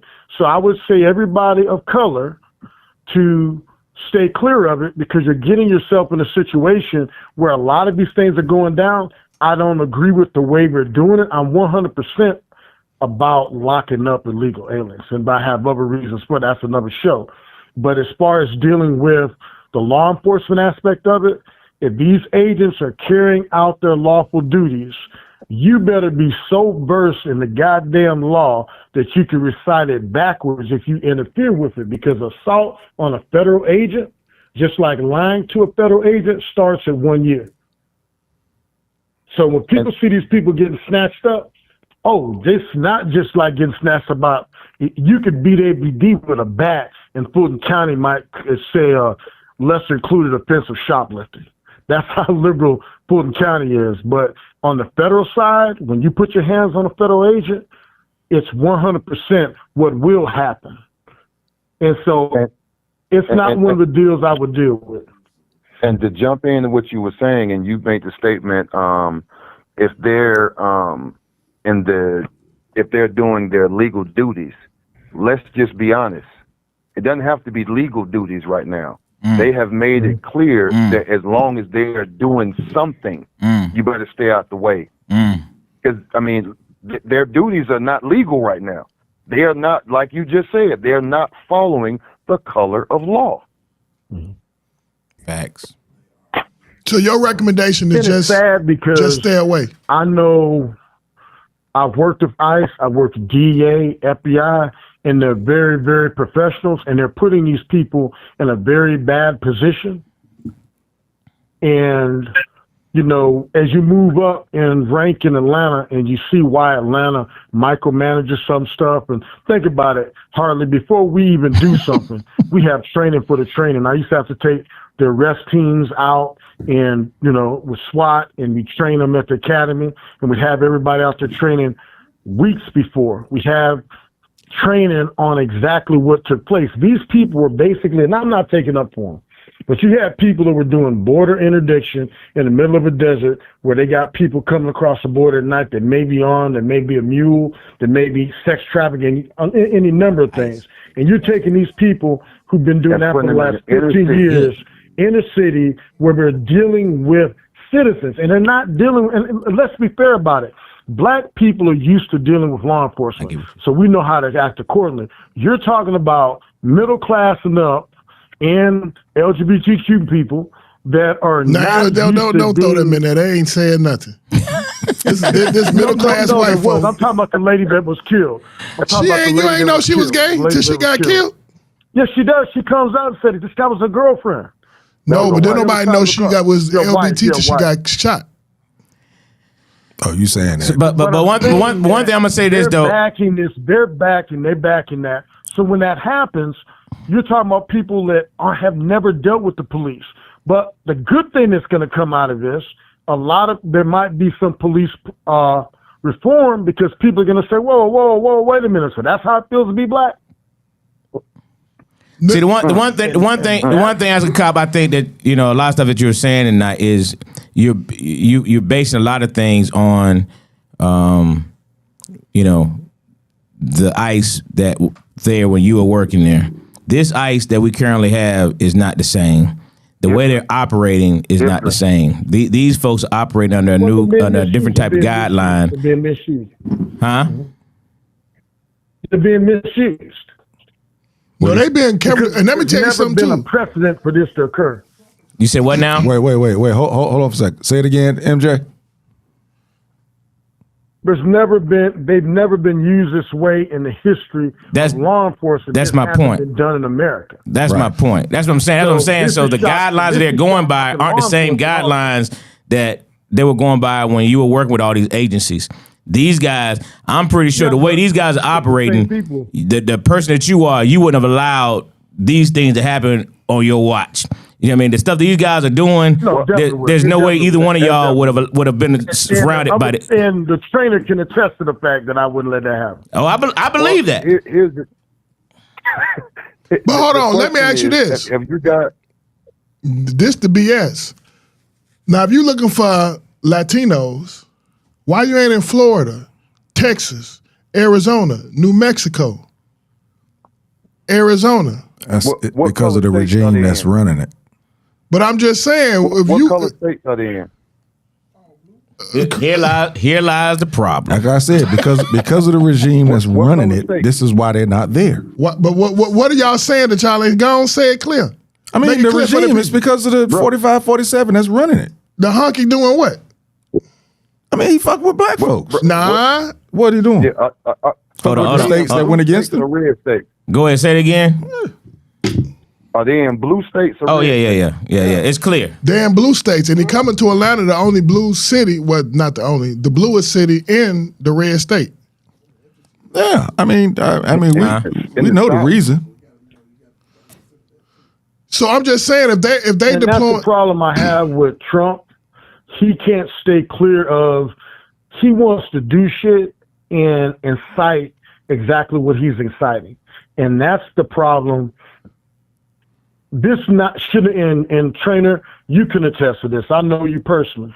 Before the Atlanta police department would have done anything like this, they would have trained. They would have handpicked the best officers, and they would have trained for weeks on exactly what would happen. There'd be meetings with the local law enforcement saying, okay, this is going to happen. This is going to be response. This is the film crews. I was part of the actual planning of that SOP. Because remember that one time we did it and there wasn't no films and the city got sued and we couldn't match the pictures with the tickets. So we fixed all that. And what's happening here, and I'm taking up for the boys in blue from the standpoint, you're putting people in bad positions. But the only thing that makes me say, well, goddamn, and I will say this, and I've been known to touch a few.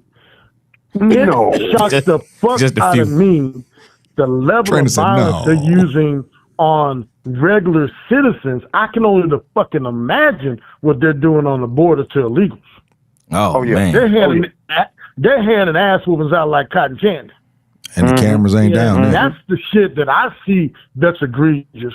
When you give an officer that little ink, when you do something stupid, that, and I'm not trying to justify the shootings. I'm just saying these are possible ways that those shootings could be justified. What I totally disagree with is the level of force they're using for people for exercising their rights. I saw one clip where a guy grabbed somebody's camera and threw it because he's filming. Dude, my God, you'd rather shoot him in Atlanta than take somebody and stop it. You're going to get sued and you're going to lose. And the city's going to pay out. You're going to sue, you're going to lose your job, and the city's going to pay out, period. Yeah. And so the shit that they're doing, I'm really just alarmed. I said, I would hate to be crossing in the desert. Good God. Where nobody can see, no cameras, no nothing. What's happening? Those people are showing you what. Or because you know there's going to be no consequences to your actions. And that's the issue. They're doing it because they know there's going to be no consequences to their actions. When I saw a woman and a man get out there, Jeep moving, they're moving Jeep, got out and pepper sprayed the folks just for talking. Got out there and pepper sprayed them. Got back in the car, got back out again, pepper sprayed them again. I'm like, what in the world? And they're just back there protesting. I'm like, that damn Red Dog wouldn't do that. Junk is crazy. Hey, so let me ask y'all a real question, real quick. Go ahead. Because Brother Knight asked an important question, and I want to just double down on this. Are you all concerned, though, that ICE is coming to Atlanta? Very much so. I'll say from this standpoint, where I'm concerned about it is because I have a lot of friends that are still down there, and I bleed blue. And I would hate for an Atlanta officer to get dragged into some bullshit by some shit an ICE agent did, violating, because when a help call comes up, people are going to answer that help call. And Atlanta officers going to answer that help call. And I would just hate to have, I hope they're having meetings at the highest level talking about what their reaction is going to be, because people are putting regular police officers in bad positions, because if a help call comes up, I'm coming. That's why you can't judge the bad acts of. That's why I'm asking the. That's why I'm asking the question. I'm asking the question from the standpoint of you all of police officers, because now you're going to have to make legitimate choices in terms of your level of involvement. You know, help call is one thing, but your level of involvement, if you're seeing these people conducting what you know is illegal activity in your face, you know what I mean? What do you do? What do you do? Well, what is your and what is going to be? And you ain't going to be handling Atlanta citizens that way. I'm just telling you. ATL, they haven't seen an ass whooping that's going to happen if they mess. And that's where the danger comes in, because people have a right to resist an unlawful arrest.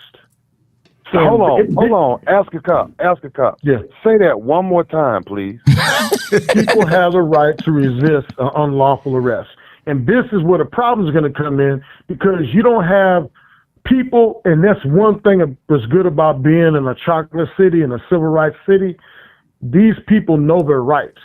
Those people in Chicago, Minneapolis, and all these other places, they're not blessed to come from a city like Atlanta. So a lot of them don't know the ass from a hole in the wall. They're reading it. Well, I heard I can do this. I heard I can do that. No, there's a lot of things but in Atlanta, when you put your hands on somebody, they know what their rights are. That's why in Atlanta, too, they know when they can throw the ass whooping, so they just shut up, put their hands behind their back. I fucked up. I don't know how many times I heard that arrest for somebody. I fucked up. But if you start snatching people off the corner, from the bum to the richest person in Atlanta, they know their rights. And people in Atlanta are going to be there filming. And the problem I have with it, hopefully somebody at the AU Center calms down, because I know the AU Center kids have always done the right thing, and they know their rights, and they love to protest for good causes. I just hope they don't interject themselves into something thinking they're right and they're not right. That's why I hope cooler heads. But there ain't no right no more. But that's the thing right there. Thinking you're right, but you're not right. But you're not right in the eyes of the agents. So how does that? There ain't no right or wrong. How does that help? If is you no right or wrong. If you know your rights, but the agents don't give a damn about your rights, how does that help? Because as we're seeing, you're getting attacked when you're not wrong. Hey, but here's the thing, and it's hard, and he said something when he said young people, when he's talking about the AU. Loud and right equals wrong. Mm-hmm. You don't argue your citation on the side of the road when you're getting your citation. You don't argue and fight in that situation when your rights are being violated, because you're going to end up being wrong and possibly dead. You get somebody to record, and you sit there with your mouth closed, with your hands up. Well, I mean, I guess my man showed his hands up, still get you shot with ice, though. That's my point. because I saw another video where ICE agents slammed into a car. They were leaving a scene. I don't know, leaving a scene, or somebody said they was doing a U-turn, and they ran into somebody. The black car? Yep. No, but Got out the car, dragged the lady out of the car that they hit. Out the car. I saw that. So now this lady wasn't protesting her rights out in this public. Is what I always say, and I'm not. My job on the show was always to show what legal. And see, until you know what happened with that car 2 blocks back, you can't answer that. Because I can remember, and you know the one I'm talking about. Oh, I'm gonna say the name again. Hey, Trainer. man. You remember when my old unit? Yeah, he did. Yeah, he did. Ask a cop. Look at your text message and take a. Now we can always go back 3 blocks, 3 hours moving prior. down in a certain riot situation, and I was in charge of arrest team, and and I was just over there talking to those individuals, and 8 people that got dragged through the mud for almost 8 years, and it was later justified. Well, not 8 years, but a long time. It was later justified because they found out about the truth, but there was a rush to facts on that. You know what I'm talking about with the fugitive unit. And so we had a lot of friends involved in that, and I was just literally 1 block over and witnessed the whole thing. And nobody talked about what actually happened, the number of barricades they actually removed and went down through barricades to get to the point where they were dealt with by law enforcement. But if you would have just dealt with what happened at that car, like the city did and jettison, that's why the city had to pay out to those officers, because they were dead ass wrong the way they treated those officers. So I'm not going to Monday morning quarterback until I know what that car was doing 2 blocks away. I didn't see the portion where that guy came up with his hands up and his phone in his hand. But I also know if you do that and you lift your arm up and somebody says gun and our officers overreact, the person that said gun and started the melee may be liable, but the other officers, because they were doing a lawful act and thought they were doing right, are going to be covered. And that's what I meant by being covered under color of law. I saw the one picture, I sent it to you, where he reached back. And when he reached back and touched his hip and that guy removed it, everybody involved may not have known that the gun was removed. Now, it was poor tactics shooting from an angle because they actually had a friendly fire situation could have occurred. Well, but here's my question to you. And I'm with you up until the point where you say he may not have known the gun was removed from the scene. So you can't blindly fire a weapon. You can't blindly fire unless you know that you have a threat. And this is what I'm saying. What's known to one is known to all, but he could have seen the gun. When they're struggling the guy, they're trying to control his hand, and that one guy was wailing on his head. I would hope that guy knew he had a gun, or there's no justification to the level of force he was using on that guy.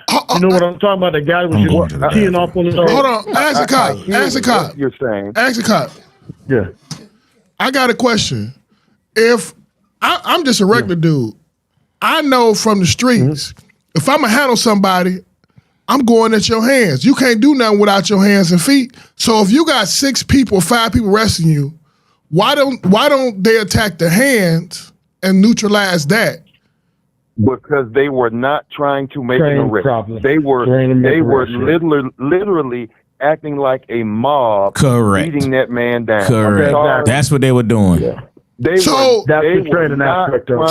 trainer, let me ask you this. Can I be justified? So my argument for the defense is y'all didn't use proper training because nobody attacked his hands to arrest his hands or stop his hands from moving. So if it's 6 people on me, aren't you trained to go at the hands? So if you trying to get my hands and I break away and go for my gun, but if you got my hands, if you never go for my hands and I go for my gun, then you wasn't doing what you was trained. Well, I hear what you're saying, and I'm thinking you're trying to say that's your defense. Am I correct? Yeah, I'm trying to put the man on trial. So I'm saying if I'm arguing as if he wasn't dead, if Alex Purdy's lawyer, I'm saying nobody went at his hands as trained. They went straight for mob action. Here's from, and I've seen multiple videos. They initiated contact to an individual with his hands up. They threw the individual to the ground, and I'm glad you made the point because I forgot about that. One of them was, and it looked like he was pistol whipping him in the head. I do not understand at what training you learned to pistol whip somebody in the head that's on the ground. They went to the BMF training class. That's why I'm thinking. I'm playing devil's advocate. I'm hoping to hell somebody saw a gun in his holster and said he's got a gun. And then everybody was, oh shit, he's got a gun and went to grab it. That's the person's ass who's going to be on the line because everybody's going to testify to say, Mike, Ascot said he's got a gun. And so everybody else under that, and you know how that works, Harley, is covered under color of law. Trainer. As long as they can, my bad. Trainer, if they can say this that's is the third what time he did because of this. Thank you. So then another question is, how does the law do this? This don't really make sense to a natural mind. I can legally carry a gun. And now you shoot me for having it? How does that make sense? It doesn't make sense. Because they thought that you were reaching for it.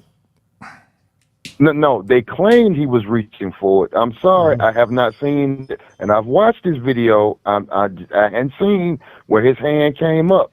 Was his hand trying to protect himself as he was being from kicked the blows, punched in the head? So, I mean, I just didn't see that. And you are legal. Let's go back. Let's go back in time for a second. January 6th. People were armed.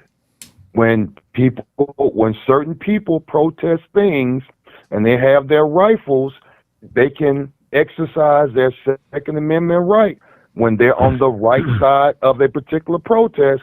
This gentleman was on the wrong side of a particular protest and was legally carrying his firearm that he did not show, that he did not reach for, that he did not brandish this firearm.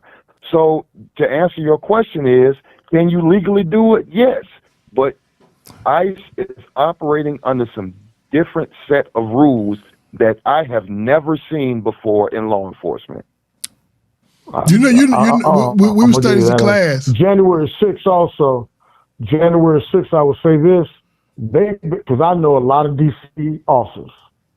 I was in Marine Corps with a couple of them. And if they would have had DC officers guarding that, they probably would have been 200 people dead.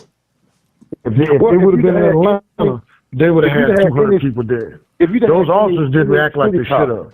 Well, those were Capitol Police, bro. They ain't security guards, high-paid security guards. Yeah, they're not police. There's a difference. So I agree totally on what you're saying. But you can't legally carry a gun in a federal building though. So they were illegal. Their Second Amendment right was gone once you enter the Capitol. Once you enter the Capitol on the property of the Capitol, you can't legally carry. Come on, bro. You one of the smartest guys I know. They played that white card. They played it now. Because they're all people out of walking jail. in with that shit, they'd have ate their ass up. That shit would have been like the shootout at the OK Corral. That shit would have been like. But this is the thing. This is the thing, though. We can argue the points A and B. You know, it's like we arguing over the fruit. The root of the tree is the problem. The heart of the what's the center of the tree called? The trunk of the tree is the issue. It's rooted in this stuff. And unless we get out, let our voice be heard, and we need to get out, put pressure on Senate. They cannot get this next $10 billion. They got more money right now than the Marines. They do. ICE.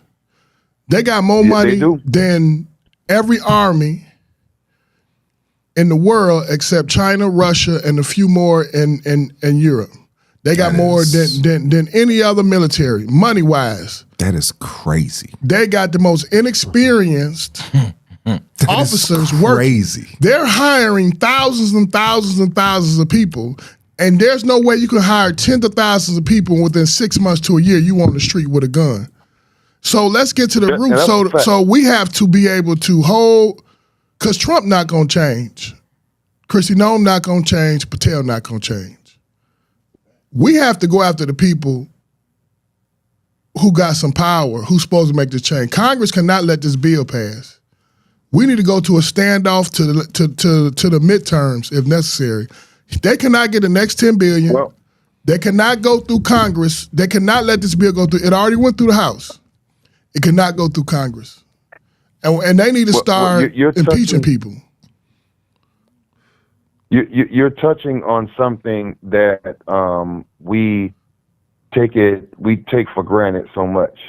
You're touching on the fact that we don't get out and vote. You're touching on the fact that we don't want to get involved unless it's on the news. We, as a people, don't go out in the polls and let our voice be heard in the polls. If you look back at, the last election when he won, bro, look at how many of us didn't vote because we said it don't matter. It matters now, and we could have done something about it then, but we don't. So everything you're saying is true, but we have to understand that we have to do. My mom used to tell me this all the time. You prepare for war in a time of peace. So you put people in places that's gonna fight for things that you believe in before the war gets here. Because when the war gets here, it's too late. Too late. And make no mistake about it, bro. We at war right now. Make no mistake about it. We are a third world country. We're not a third world. Don't even start that. We're not a third world country. I've lived in third world countries. It's safe in third. You damn right. It's safe in the third world country. So it's not. I mean, that's the type of rhetoric. After cop. As a cop, you would be safer in Ghana than you would be in Minnesota. Do you have the military, police, and civilians? Yes, you're doing a lot of them. Yeah. What do we have right now? We got National Guards in cities all throughout the United States. What do we have right now? We got military. You have the federal agents being used out of capacity. And military. No. I'm not just talking about ICE. I'm not talking about ICE. I'm talking about when National we Guard mobilize the National Guard to go police cities. That is third world country behavior. Yeah, but you still have rights. You're talking about countries you have. That man is dead. With his rights. Go tell that man that got shot in the head about his rights. What I mean by that is when you have talk like that, when you have talk like that in the black community, and it starts taking fire like the black wannabe Black Panthers, not the actual Black Panthers spoke out against them. So that's not why we came about, to protect other people. Okay, so if the black community gets involved on an entry level on that, the level of force will go up tenfold. Remember what I said? If it was black people on January 6th, it would have been a total different outcome. And that's the reality in America. This will be more like a Waterloo than a moment. Guaranteed, the next election is guaranteed to have more people come out and vote. More people will vote in the next election than any other election. I'll double down on that. You know why? Because I believe that. Because our president has let people know how little rights they have. The best thing that could have happened to America is a situation that is happening now, because for the first time, now you have white people that understand what it feels like to be mishandled. And there's a lot of mishandling going on a basic level. And see, when you see that, now people are going to start voting their conscience, and also voting because they've seen it, they felt it. They know we need to rein this in. So you'll see a lot of changes. There will be more law change after Trump than any other president. So he may be the worst president, but he's also the best president for America, because he's going to elicit change in America that never happened before. Because now people go, whoa, wait a minute. He's the first president that hasn't been in a position to make money. Every other president from Bush, all of them made money being the president. He made $1.4 billion. I was about to say, what are you talking about? This man that made so much money. got a $400 million He's plane. not making money. What I'm saying is he's made it where everything people did, the blankets all the way off. Now people are seeing how corrupt both parties are. No, don't put both parties in it. Democrats don't put both parties in it because Kamala wouldn't have done this. Both parties are corrupt. Come on, Kamala wouldn't have done this. Congresswoman, huh? I'm just saying Kamala wouldn't have sent the police on citizens. No, because she's part of the establishment. I'm not saying what he's doing is right. I'm saying change is going to come about because I disagree with a lot of things. Like I disagree with putting the military in our cities because when you do that, hold on, you're putting people that are absolutely not change. Do you disagree with the roots of this man? Do you agree with him fundamentally? I mean, at the heart of who he is. I didn't hear you. What I'm asking is, the hunky in the White House is fundamentally a wicked person. Do you agree with that? Oh, yeah. I definitely think he's flawed. So when you put a hunky like that in power, this is what you get. And everybody, it was 175 million people voted for him, 72 voted for Kamala. He only won by 3 million votes. Okay? So it wasn't a blowout. It was a healthy win. And what I'm saying is, with 75 million people voted for this man, everything he doing now was out in the open. He didn't hide one thing. It didn't hide it. And he still got the popular vote. What it is, you got to realize, with white America, they've never tasted the hill. They've never tasted the boot. They've never tasted. So through this action, what he's doing now, and people say, whoa, shit, wait a minute. You can see him when they do it. The way that one lady before her friend got killed came out and says, hey, mess with me, buddy. Shit. Okay? Now, everything else is occurring. When you see them people just running up and do what the fuck they want to do because, hey, this is America. I have rights. I can do what I want to do. Boom. Oh, shit, I'm getting beat for doing what I want to do? What the fuck? This isn't America. That's the visceral response that you're getting now. Okay, those same 75 million people, if he wasn't the asshole that he is, would vote for him next time. That's why I'm saying every vote's going to have to be earned, and I guarantee everybody but somebody that's physically incapable is going to vote. Yeah, but here's your problem with that statement, is that a lot of the people who are that same complexion as him are still riding with what he's doing.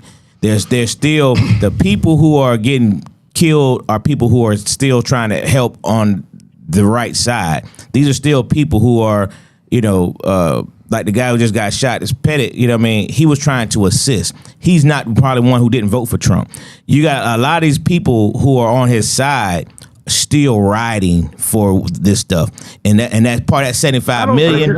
Out of that 75 million, a lot of that 75 million ain't changed their opinion of him one bit. They're loving it. They're loving every bit of it. Ascop saying is though. No, I think what he's saying in principle is correct, but I don't think it's enough to shake these people up.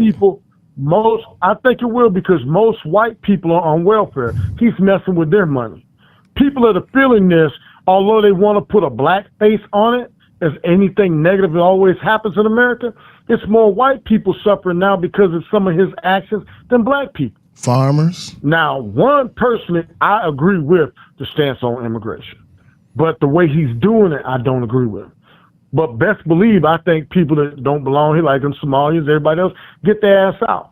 Somalians belong here, man. Committed a crime, get their ass out of here. Now, I'm 100% far right on that, but the way he's doing is dead ass wrong. Hey, listen. Dead ass wrong. Listen, man. You guys calling in just made the whole difference in this conversation. We needed every bit of this. All of it. Every bit of this, from an education standpoint, and then even the perspectives, particularly the shooting that we wanted to really get into, and the things that ICE is getting away with. I think is pinpoint. I got to give 10 minutes, the next 5-10 minutes, to Corey Holcomb. We can't let that buster get away for the night. Is he getting this? Is he getting the 45 on? We can't let this buster. We can't let this come. We got to get at least 10 minutes in. Go ahead. Tell me what happened. Of this sap sucker. Tell you what happened. Are y'all familiar with what Corey Holcomb did? No. I'm talking about the two callers. No. Corey Holcomb when he got into. I just know he's about to fight that dude. Corey Holcomb punched a female comedian in the face outside of a club for joning him. He got up in her face and actually punched her. Another guy, people say it was her husband, other people say it wasn't her husband, but he immediately started trying to punch on Corey. Corey kind of held him at bay, using reach, and then a whole bunch of other guys, a bunch of yes men, jumped on the guy. Now, somebody said he was security for the clubs. I don't know who he was, but he helped her out. They separated them. The female comedian immediately makes the report, says Corey did this. Corey goes on his 5150 show and immediately denies touching this woman. He said that the woman touched him. And she clearly did not. And there's video. But everybody agreed with Corey until the video came out. Right. Now the video is out. And the video clearly shows Corey walked up to her and punched her. Dead in her face. I mean, there's no ifs, no ands, no buts. Google it. Now, a woman got on his show. Another comedian got on his show. Comedian that I ain't never heard of before. Most people haven't. And Corey said, oh, yeah, this such and such. She's really funny. And then she goes and defends Corey and says that she was, and she was there and said he didn't do it. And Corey said, see, I told y'all, da-da-da-da-da-da. But now the video is out. This happened in... Like the Ray Rice thing, now the video is out. This happened in November of 2024. Correct. And the video just resurfaced earlier this month. I forgot the name of the platform, but TMZ actually did an interview with the female comedian that he actually punched. Christina... She famous? Something, no. No, she's not famous. She's Why Corey punch her? Because number one, Corey hates women. And he definitely don't want no woman thinking they can talk back to him. And she was, they would, outside these clubs, especially in LA, you always see comedians go outside and they have a Joan for everybody start talking about each other. And apparently she got the best of them. But Corey, let me tell you something about Corey. Corey is a sucker. But go ahead. I was gonna say a different type, right? Because I appreciate his comedy. It's different. It's another angle. But when he on that 5150, he only make a living for bashing people. Like, hold up. Her name was Christina Payne. Christina Payne. That's the comedian that he punched. And he always bash people. Like, he don't never have nothing to say because he got something to say. It's always picking out some flaw in another person. You just saw the video? Okay. I just saw the video. Okay, go ahead. Now, you a big time. So I'm just saying, Corey always kind of got he always make a living like jabbing people. He don't make a living off. Now, his comedy, I ain't gonna lie, it's pretty funny. He got a nice act when I seen him a couple times. But his 5150 is about, you make a mistake, I told y'all he wasn't da-da-da-da-da. But it don't ever be the whole story. It never be like a real line. It never aligns himself. He's a male Jaguar, right? And I wish that dude would have said "suck a dick" again to him, because I would have liked to see what Corey would have did to him. Because recently he did on his show, he had Anton Daniels. Yeah, said you be sucking dick. Had up there, and the dude said, Anton said, man, you sucking dick now. You sucking dick now. You suck dick for all the black people in the world. Yeah. And Corey actually pushed the female co-host on the show, pushed her out of the way to get to the seat next to him, and you really thought they was gonna come to blows. The dude said, "Listen, you said that I disrespected you, so I'm not gonna disrespect you by saying it." But to me, like you said, Corey, his comedy, I used to love that he used to come up there with a glass. I thought it was dope. From he the used to come up there with it was glass, but it just seems as if because he's on stage and, to me, protected by the stage, he's kind of gotten he's bullying now in a way that most comedians just don't do. He makes it offensive. No comedians fuck with him. Well, very few she comedians did. fuck with. No, I'm talking about when you look at heavy hitters, Corey Holcomb is about a B-level artist, right? So you're looking at Deion Cole, you looking at Mike Epps, you looking at Al Sadiq, you looking at Ali Sadiq. These are B-less climbing artists, but they not filling up arenas. He on that level and don't nobody fuck with him, dog. Well, he always go below or somebody that's new.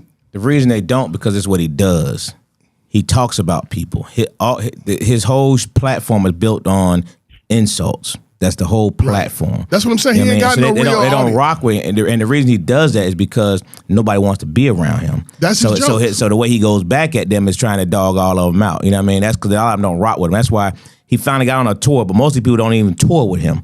They don't put him on the major tours. You don't see his name on most of these major tours. They don't rock with him like that because he's a jerk. And he turns on everybody, and he'll befriend you until he can stab you, and that's what he does. You know what I mean? And you talking from personal experience? And then I'm definitely talking from experience. He's Lo don't like him. I don't. He's a sucker. And Lo, I told him so. You got a combination for him if he come over here? Yeah, boy, I already told him. He already know what it is with me. So I told him. So Corey, you come to the A. We got a combination for you. And I told him. I didn't tell him between nobody else. I told him. So, but anyway, my point being, like somebody just asked cop say he pulled his whole card. No, he didn't pull his whole card. He showed he's a hoe. Because why do I have to tell you to suck my dick? You suck dick again. But yet a female jones you and you punch her. He shouldn't have had to tell you again. If you are so disrespected, punch him like you did her. But how you gonna tell if you all that, punch him like you did her. He shouldn't have had to tell you again. Because he told him, let's go outside and let's take it outside. He should. If you all that, do it. Go ahead, do it. He should tell you again. Is my point. You gonna get all up to him right there because you're trying to intimidation factor. You know what I mean? He's scared. But Buddy didn't blink. But you know what I mean? So didn't. He told him, come on, let's go outside. He didn't blink. He didn't do none of that stuff. But my point is, if you that dude, he shouldn't have to tell you again. He should have mush him, do something. If you all let's that, go out in the back. If you all that, let's turn the cameras off and go in the back. Nothing. Turn the cameras off. So he ain't pulled no whole call. He just showed that he's a hoe. But go ahead. But go ahead. Hey man, well, tell me how you really feel. Hey, right? He talking about, but go ahead. What he do to you, Lo? Yeah, what he said. Man, we don't get into what that. What he do to you, Lo? But Corey has small D energy. wait, That's all it is. Small dick energy. Wait, there you go. That's hard. Who called me talking about small dicks? That's just Zay. This is Yaya, and I think he has small dick energy. He's always attacking women, period. He said he goes after younger women so he can have leverage. He likes women in poverty, so he can easily. He has said this out of his mouth. That's small dick energy, and it sounds like a man that doesn't even like women. Yeah, in my research today, I did read a lot of comedians saying that he does not like women. That's his whole throw is disrespecting women, like the abortion. Yeah. I'm gonna put the TV in front of your house. Dude even asked him too. He said, what is it about what I said about you sucking dick that triggered you so much? He wouldn't answer. Other than where I'm from, this is all this type of stuff and all this type of thing and everything. But again, it just seems like, you know, he's because just like you said, he wouldn't leave the camera and go outside with because he had to put on the show. He had already put on a show. No, but it's like if I want to fight you, if I got one more line to cross to fight you, I didn't call you a dick sucker twice. Now I got to do it a third time. Here's my point. Come on, bro. But you punched a female. For Joni. Come on, that's my point. You did all that for the guy, but you punched a female. Come on, man. You get no points for that, John. You just showed that you the hoe. That's what you showed. That what you showed. Do you think we should boycott the shows? I've been boycotting shows. No, I'm talking about. I mean, if he gonna attack a woman and lie about it, what should we do? If there's ever a cancel, There it is. Cancel culture. I mean, what more do you need? You punch a black female in the face. And what more do we need to see? What more we need to see? He ain't slap her. lied about it. He ain't slap her. He punched her. What more we need to see? And then lied about like it. this. First of all, getting up in her face was enough. You don't even do that. Why you 6'3"? No. Some women need their ass whooping. Some women need their ass whooping. But for Jonan, something that supposedly is done, something that is supposedly done at this club all the time. After the show, they go outside and it's comedians, man. Yeah, they do for they have their little circle. They tell some jokes that really be like, "Damn, I couldn't have took that joke. We'd call me that." And evidently, he couldn't take it. He thinks that she's beneath him. Is the issue? I mean, she's beneath him. So how dare you speak to me? And that's the kind of demeanor he gave. And then it's so disappointed that black female comedians got on that platform and lied for him. She lied for him. You know what I mean? And it makes her look horrible. So how can you justify that job? Because you want to be on a 5150 show? She said she turned him down. What I would love... Him down. She said he had been making sexual advances to her. I would love to know if probably true. If the female that was on the show that lied for him was the one that was out there the same night that she was there. Yeah, she was there. That's the one that was pushing. I don't know if it's the same one that was pushing, but she was definitely there. I want to know if she was the one that was actually pushing. But then what's even more disappointing is that all those comedians that were there that didn't defend her but defended him. Why are you defending this guy? Because he rolled with them bitch type niggas though, man. That's what I'm saying. He ain't with no real dudes, man. Because even if that's my guy, if you hit a girl, I ain't about to go off on you, but I'm about to snatch you like, man, let's go, man. We out of here.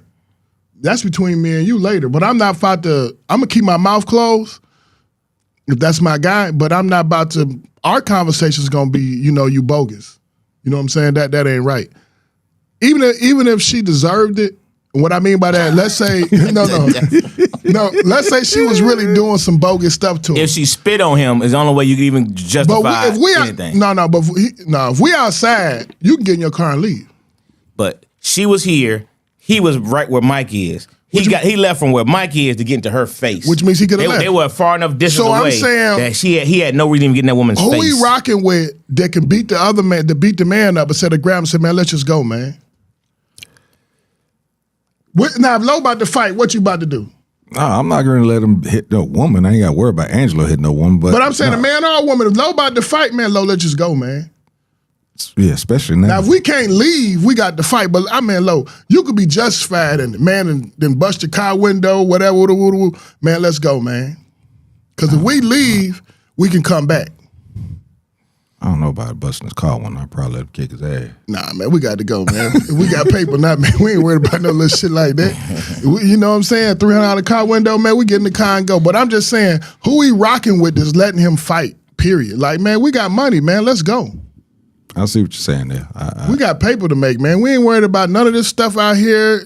She ain't even a comedian you is. She can't draw the crowd. Why did you even get mad? Like, some shit ain't worth your time. So I'm just saying it's just weird that nobody fucks with him, dude. How you be a comic this long and your claim to fame is disrespecting people? Mainly women. and people that he can't get next to. He definitely has audience that follow him. Because people actually on the thing talking about she did same bit. What she do? You know what I mean? I rock with Corey. I'm like, what kind of man are you that say you just rock with that? Come on, man. Right, wrong, or indifferent. You still got to be man enough to be like, hey, even if you like him, you can still say, hey, I like him, but that's dead wrong. But don't justify it. Yeah, dude. Don't justify it. I think his act. There's no justification for that. He hasn't grown in his act. I'm not a comedian, but I'm a fan of comedians. His act is pretty much the same. I told the girl, I'm the same little jokes, you know what I'm saying? But at the same time, I don't know. His whole claim to fame, I'm saying it over and over, his whole claim to fame is he a B-list black comedian. First of all, you're a black comedian, which means he can't go to all platforms and get an audience. But he is a black, so he black famous. And on that level, he B-list. That's no disrespect, you know what I'm saying? But he always disrespect people. Always. And people don't really fuck with him. Everybody deal with him from a distance. What up, Charles? Yeah. Yeah, man. And Low, I want to see if Corey come down here to the Uptown. You'll never see We that. gonna book him and see what really go down. That ain't gonna happen. Yeah. Look, no, Yeah. don't say that. Don't say that. Hey, I don't want to see him. I want to see if Low still got a jab Look into to him. me. That ain't gonna happen. Low, you still got a No, you ain't gotta 2-3 say that. punch? You ain't gotta say. You got a listen, 7-punch bro. combo on him? Look, that ain't gonna happen. Ba, ba, ba, ba, ba, ba. Yeah, that ain't gonna Ba, happen. ba, ba. Yeah. Yeah, he might come to the club, but he won't be on no stage for Uptown. He won't. Nah, come to we the ain't gonna club. let him on the He stage. won't. Hey, I guarantee. I guarantee. I guarantee. We gonna take him in the King of Diamonds in the back. I Lock the door. guarantee. Yeah, that ship has it didn't sail past. It sunk. So how It is didn't this sail, it like? sunk. How is this not like major news in the comedy world? Well, it is major news in the comedy world. Yeah. It's been all over the comedy world the last 2 days. Who coming out against him for this? A lot of comedians are coming out against it. DL Hughley? I haven't, it just I came haven't out heard last any couple of big days. name comedians. I can't say that for sure, but I just know on the social media, there's been a lot of comedians have been commenting on it. You know what I mean? Some of them, Corey's kind of like how the occupant is right now.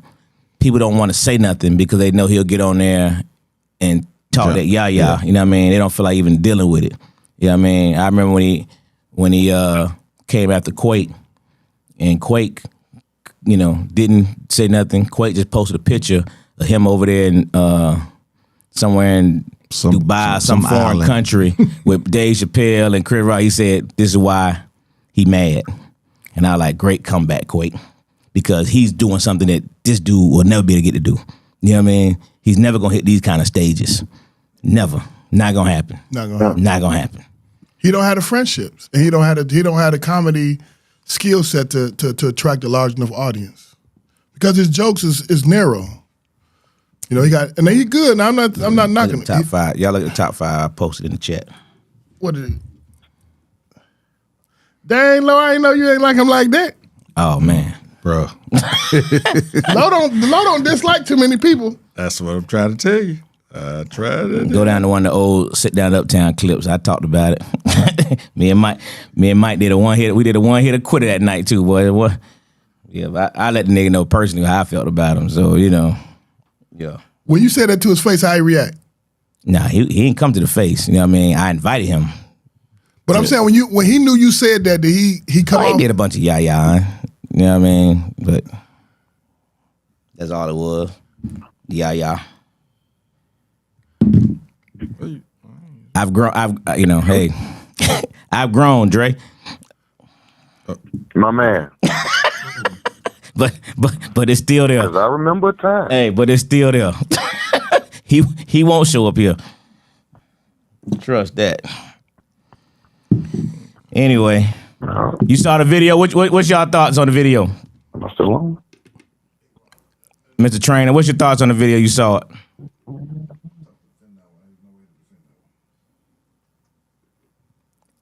Trainer.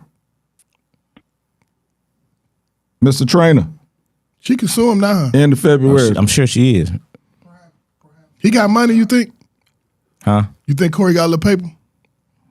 I hope whatever he got, she get. Yeah, man. He got enough to be sued. Ask a cop, you still there? He hung up. Everybody gone? Trainer gone too? Everybody gone, Everybody Dwayne? just hung up. All right. What your top? I don't see the top 5, bro. Top 5 songs. Bitch niggas. Oh, Top yeah, go 5 right bitch there. My niggas. bad. Top 5 songs Corey that Holcomb. you hate that might be hits to other people, but you hate them. Oh, yeah, that's a good one. Nash should be a post about the other day. I said, oh, man, that's a good top 5 right there. That's a good one right there.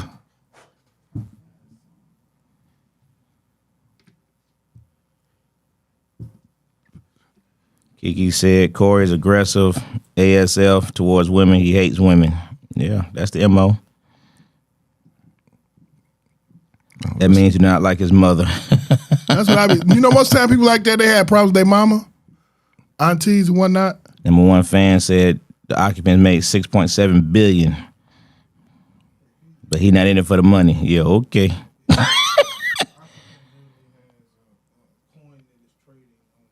Yeah, he had his own coin, man. Come on, man. ICE budget higher than the government, designed that way. Jose said the video cop saw was AI. nobody saw him reach. Everybody seen that one. Yeah. Everybody seen that video. What? Ricky Smiley talking about him. Is he? Good. Yeah, he gonna go to. Well, she's not gonna go to jail obviously for it because it's just a simple assault or assault. But he'll definitely have to pay out some money. Now, It used to be a time nigga wish he can go to Ask jail. Carl, let me ask you this, because she actually filed charges or made a complaint back in 2024. Would she have to refile, or how does that work? Well, if Question. she made the complaint, a lot of times charges like that, I don't know what city it occurred in. What city was it in? I think it was LA, Hollywood, something like Hollywood Hills or something like that. Yeah, a lot of times charges like that are dead docketed. But since this just came back up, I can guarantee you they're going to push these charges through now. Will he get time? No. It really depends on what his prior criminal history is, but it's definitely a case where he'll have to, she may get a judgment for $250,000 from a jury. And when she gets that, she'll just put a lien against him. So every time he goes on stage, she'll get paid. Tran just sent me a message, said Bovino has been ousted from his position as ICE approval ratings tank. Who? Greg Bovino has been demoted from his position as commander at large over ICE. I saw some stuff and I meant to, I couldn't print everything out, but I did see some stuff where 4547 was kind of backtracking after this latest shooting. So, oh shit. The what's the name, man? She telling Governor Waltz if you give me they came back. if you give me the voting records, Yeesh, my bad. if you give me the voting records, the SNAP benefit people, and some other documents, I'll get ICE out. So they kind of making this political. Like she asking for how you voted, who's getting the benefits, the SNAP benefit, because they saying they stealing the child care money and the other welfare program money, which happens everywhere. You know what I'm saying? And people always talking about this. Then what I'm talking about, what we looking at. If Elon Musk, let's say Warren Buffett said this out his mouth. He paid less in taxes than the secretary from a percentage standpoint. Is that not welfare? You know what I'm saying? And yet you worrying about a person stealing $300 extra in food, which they shouldn't be doing. Like we route that, but like you made $37 million and you pay $3 million in taxes. I made $43,000 and steal $3,000 worth of welfare, and you looking at me like I'm a criminal. Your company, you made personally $37 million. 43% of that is way over $3 million. You writing off flying on private jets that's paid for by your company. You writing this off in your taxes, and I steal $1,500 worth of. I send my two babies to daycare when I should only be sending one. So I steal $10,000, $9,000. How you really gonna stop a crime? You plucking the leaves. I mean, them CEOs ride around on private. You know how much a private jet is? From here to Miami is $20,000 on a private jet. Yeah, because some of them is a certain amount per hour. And that's written It's off. almost $5,000-$6,000 an hour. And that's the thing, is that there are certain laws with this tax stuff that a lot of people don't know, but those other people know, and they're taking advantage of it. Or you getting paid grants. You getting grant money for your company to do this, your company to do that. Man, that damn company, the jail company, made $400 million, man, in 9 months. Damn, man, I'm trying to for think of the name imprisoning of the ICE song. people. Trying to think of the name of this damn song. For the ones, you want me to go first? Songs that was famous. Songs that wasn't. Songs that were. Songs you hate, but maybe popular That are popular. to others. Oh, I thought I was doing it the other way around. I was doing songs that you liked, that you thought should be hits. No, 5 of them. songs that you hate. Shit. I got to go all the way back. There's so many of them. You ain't lying. I say as an artist, I don't like Jay-Z music. Okay. I think he got a few good songs. Like I think he deserved what he got. I'm not saying that. But if you look at his album catalog, like album play album from the album from beginning to end, I don't think he got it like a Black Thought or a Nas.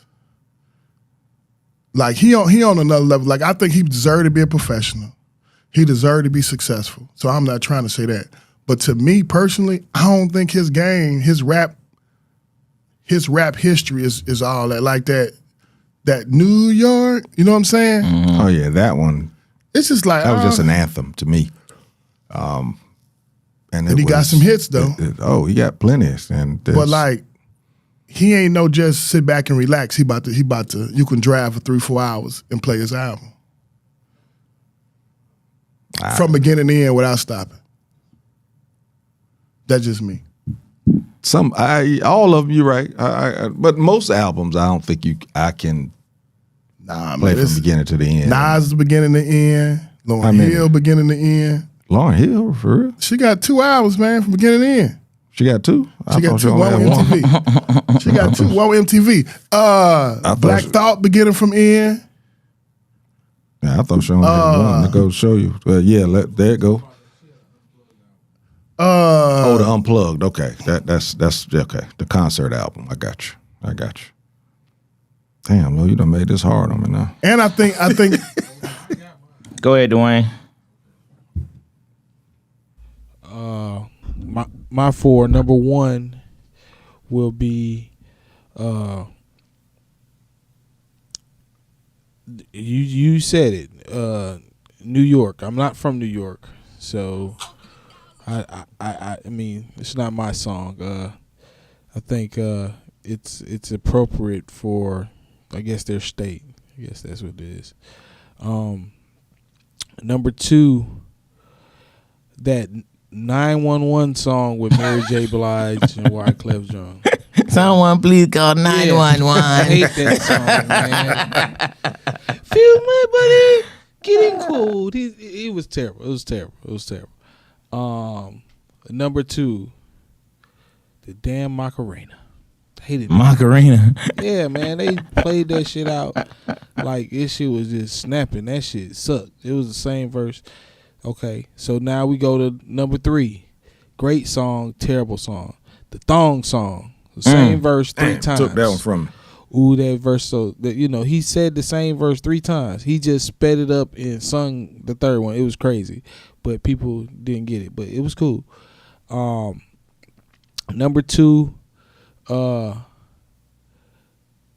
girl, you know it's true. Ooh, ooh, ooh. That shit sucked. Okay, people love that song, but my parents played that like it was like the 80s or something, the 90s or some shit.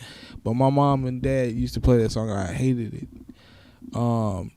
And last but not least, let me get a good one. Who is? Oh yeah, it's a good song because of the concept, but it's just annoying as fuck. Biz Markie, she says she's just a friend. Like, For real? You were born at the right time. Because it's just so. It's like it's just annoying, man. It's just annoying. It's just annoying, man. Like, yeah, like, but I mean, like, she obviously didn't want him. You know what I mean? Like, hilarious. You know what I mean? You should have got it. When she went to college, you're a regular joker, man. You're a local joker. Every man that goes to college loses his girlfriend first semester. It's a fact, man. Hilarious. I've been to college. I've lost my girlfriend first first semester. Fact. Okay. You never take your girlfriend to college. It never works. You lose her first semester. It's a fact. I'm gonna go artist. I got Jay-Z. Okay. You know who I never liked was Morris Day, man. Now I try to put him with Prince. Well, Prince found him. Yeah. Found it. Yeah. But I ain't. People I never, make it I seem never, like Morris Day found Prince, but actually it's totally I never really opposite. got down with him like that. Who was that dang?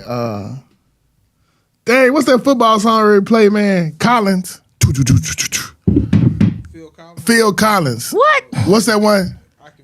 I can feel it in the air. You don't like that? I ain't liked it. I don't dislike it. But Best drum intro in What? music history. I ain't dislike it, but like they used to play that music in the locker room like it was gonna get you hype or something, man. That shit was like, man, what the fuck is this, man? I don't want to hear this, man. No, I like the song is cool, but it's not a. They always play in the locker room when you playing ball like it's supposed to get you pumped. I'm like, this song don't do that for me, man. I don't really like that song like that. Now, if I'm just chilling, it's all right. But nah, you ain't in the locker room. I hate that yin yang whisper song. Yeah. Where do you see my? Where do you see my? Right. Yeah. You're right. That is corny now. And I've always I said, agree with you on that one. we had a top hit whispering on a whole damn song. Yeah, I'm damn, yeah. And then I never really liked Lil Wayne like that either. I feel like he can really like the art of rapping, he can do well. Like the way he put the lyrics together, but I'd be like, what the fuck is you talking about, man? Like, I'm listening to you rap and ain't nothing coming out of there. Like, your rhymes are good, your hooks is good, but then the verses like, what is you talking about? Then my fire right now. All right, you got anything, Mike? Or you ain't got nothing? All right. The Milli Vanilli thing, that's one of mine for sure.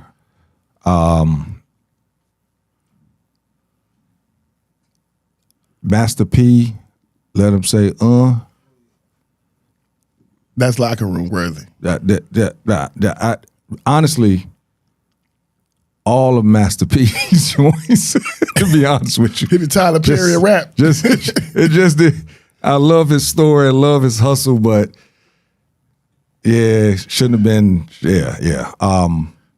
And going with the whole rap thing too, Ice Tea and some of the shit that he made back in the day.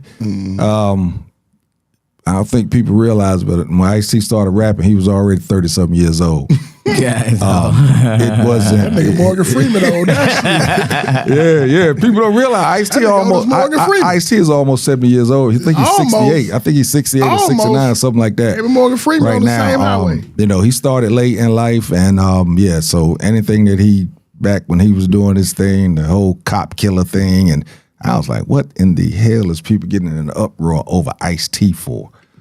Wow, this one is rough because it's not too much music I don't like. I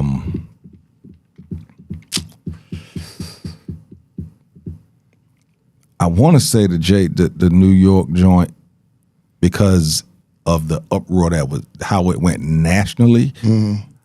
I thought it was an anthem for New York. I don't think it should have been as big as it was. I mean, born in New York, love it, but I thought that it took off way too much. This gonna ruffle some feathers. Whitney Houston. Don't talk about Whitney. You give good love. Don't talk about Whitney. I wasn't rocking with that one. Too tough. I mean, it was cool, but I wasn't rocking with it. And then I would say, wow, it's hard for me. Anything that's number one in rap right now shouldn't be. Any mumble rap that's happening right now, I'm not feeling it. Boy. Yeah, that's all I got. You messed me up with this one. I thought I was looking at it the other way. So Lo still typing. You got responding to a message to my mom, so she I don't forget. We got any? Let me see. We got any? Got any people respond? Lo he got to read with them glasses, don't he? Yes, sir. that'll make that font bigger. I get a minute. Look, can't make it big on them comments. Can't make it big. You can do it on a text, but you can't do it on them comments. Let's see here. JT thread lightly on Master P. Let him say, come on now. Nah. I'm gonna go with Jae. Jae got SZA The Weeknd. Her man is my man, is your man, my man too. I just sent him home on the weekend. Snoop, Bees Ain't, Shush, Get It Back in Blood, all of NBA Youngboy, all of King Von's catalog. Honorable mention my neck, my back. Kind of slap a little bit though.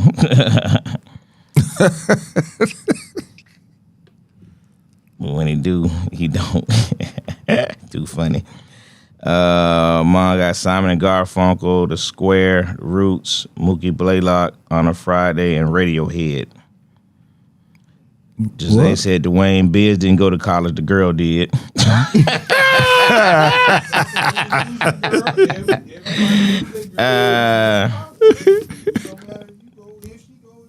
She said facts, Lil Wayne is a lyrical genius, but he's a baby demon. Look just like that too.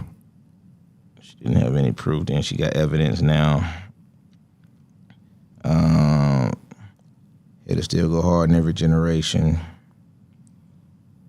Y'all said what about Ray Charles, Georgia? It was about one state and was a huge hit. Yeah. I got Baby by Justin Bieber.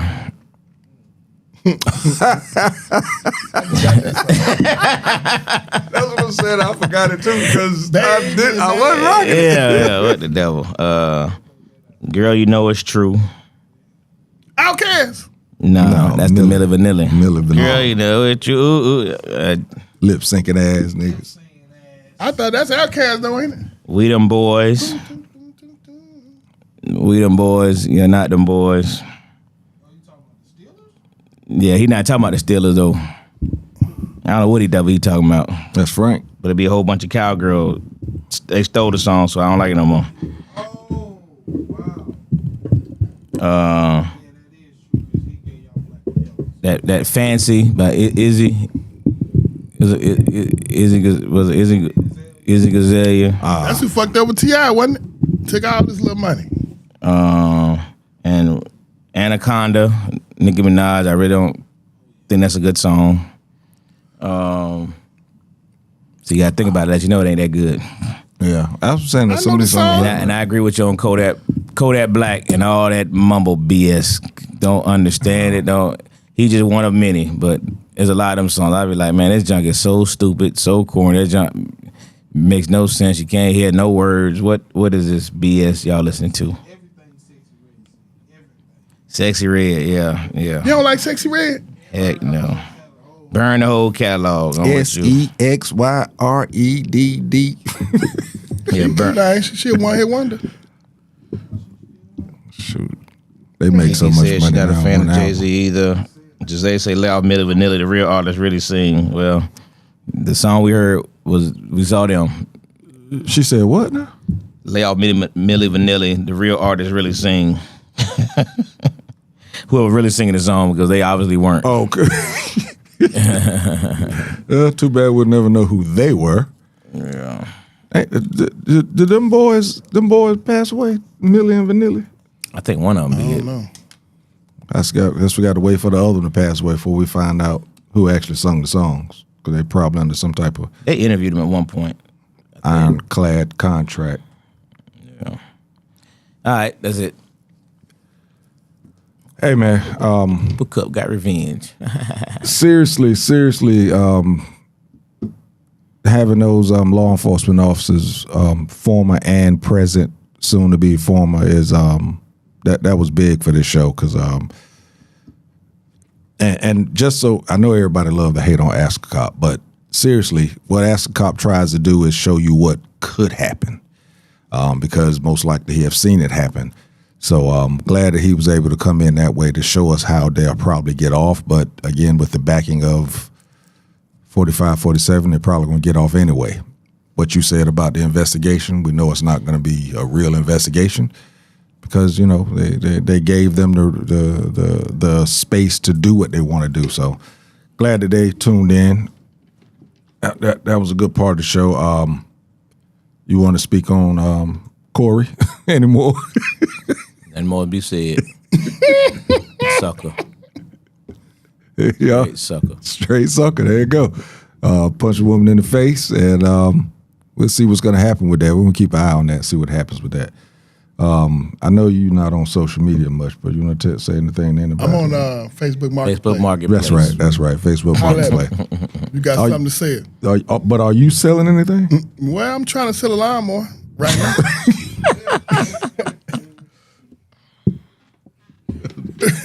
Selling a lawnmower during the winter storm. Holla at your boy on that. Lo, where y'all at this week, man? I saw that you're going back to Macon. Yeah, we back in Macon February the 7th, doing a tribute to Black History show with Bo Peep, Solo, T-Love. They're going to really talk about, they're going to tribute to some of the old comedians that passed away. It's called Dying with Laughter. They're going to do some kind of, imitation of some of the old school comedians and then do their sets. Should be a good, fun show. This week, of course, we have Traditions tomorrow. Thursday night, open mic. Friday night, we got a comedian AD. It's going to be headlining. And Saturday night, we got our boy, the OG of comedy, Bo Peep. It'll be a KOD. Should be a good weekend of comedy. But again, like you said earlier, man, shout out to the two officers, Ask a Cop and our boy who called in, man, really dope information. Really get this, it was good because we got to see two different sides. They both had various opinions of this incident, and coming from a guy who, for the last, 10 years, Dre been, our boy been training these officers as they come out at the academy. So, and then Ask a Cop's been in the middle of all that stuff. And like you said, I know he gets a bad rap, but he gives, a perspective. Sometimes you don't want to hear the perspective, you know what I mean? But this right here is a murder in Minnesota. And I just hope that the firing or the step down, whatever it is, of this ICE department head means somebody sees it as a problem. It's probably them trying to save face to try to get this budget approved. That's what I feel. It's really the real reason for it. But, the only way you're going to get something moving, action got to be taken on these officers. They got to know that you can't just kill people. This is BS, man. So, but good information, man. Appreciate y'all hanging in with us tonight. We went way over, but it was such good information being spilled. Couldn't stop it. So, good show. As you saw, I wanted to take a break so I can go to the bathroom. I just went because I didn't want it to stop. I wanted it to keep going. Yeah. Nothing much for me, man. Filming this weekend for a movie. It's going to be on, right now, it's slated to be released on Tubi, A Woman's Revenge. I'm playing a warden in the movie. I will let you guys know. Of course, God Guys, the stage play, will be back in Atlanta Memorial Day weekend. Get that exact date. I'm still not sure if we're going to do it on Saturday or Sunday or both days. We'll let you know as soon as those tickets go on sale. That's going to do it, man. We will be back next week. And what's are you here next week or what's do Yeah, that? come next week. Because you got a topic you want to go over. We'll go over then. No. What's the title though so we can give people something to think about? How do we protect our women? How do we protect our women? Ooh, there we go. All right. Ooh, you heard it here. How do we protect our women? Right here on Classic Conversations with Jae Tea and Lo. That's going to do it for this week, man. We will see y'all next week. Classic Conversations with Jae Tea and Lo. And we out. You dig? Appreciate y'all.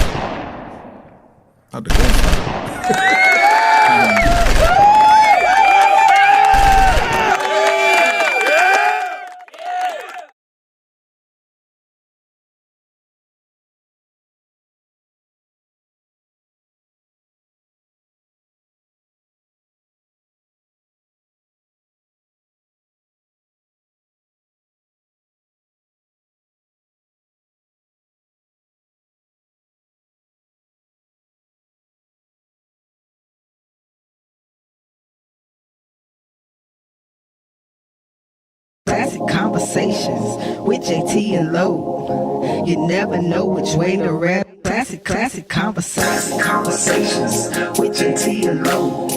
You never know which way the rhetoric is gonna go. Classic Conversations with Jae Tea and Lo. Classic Conversations with Jae Tea and Lo. You never know which way the rhetoric is gonna go.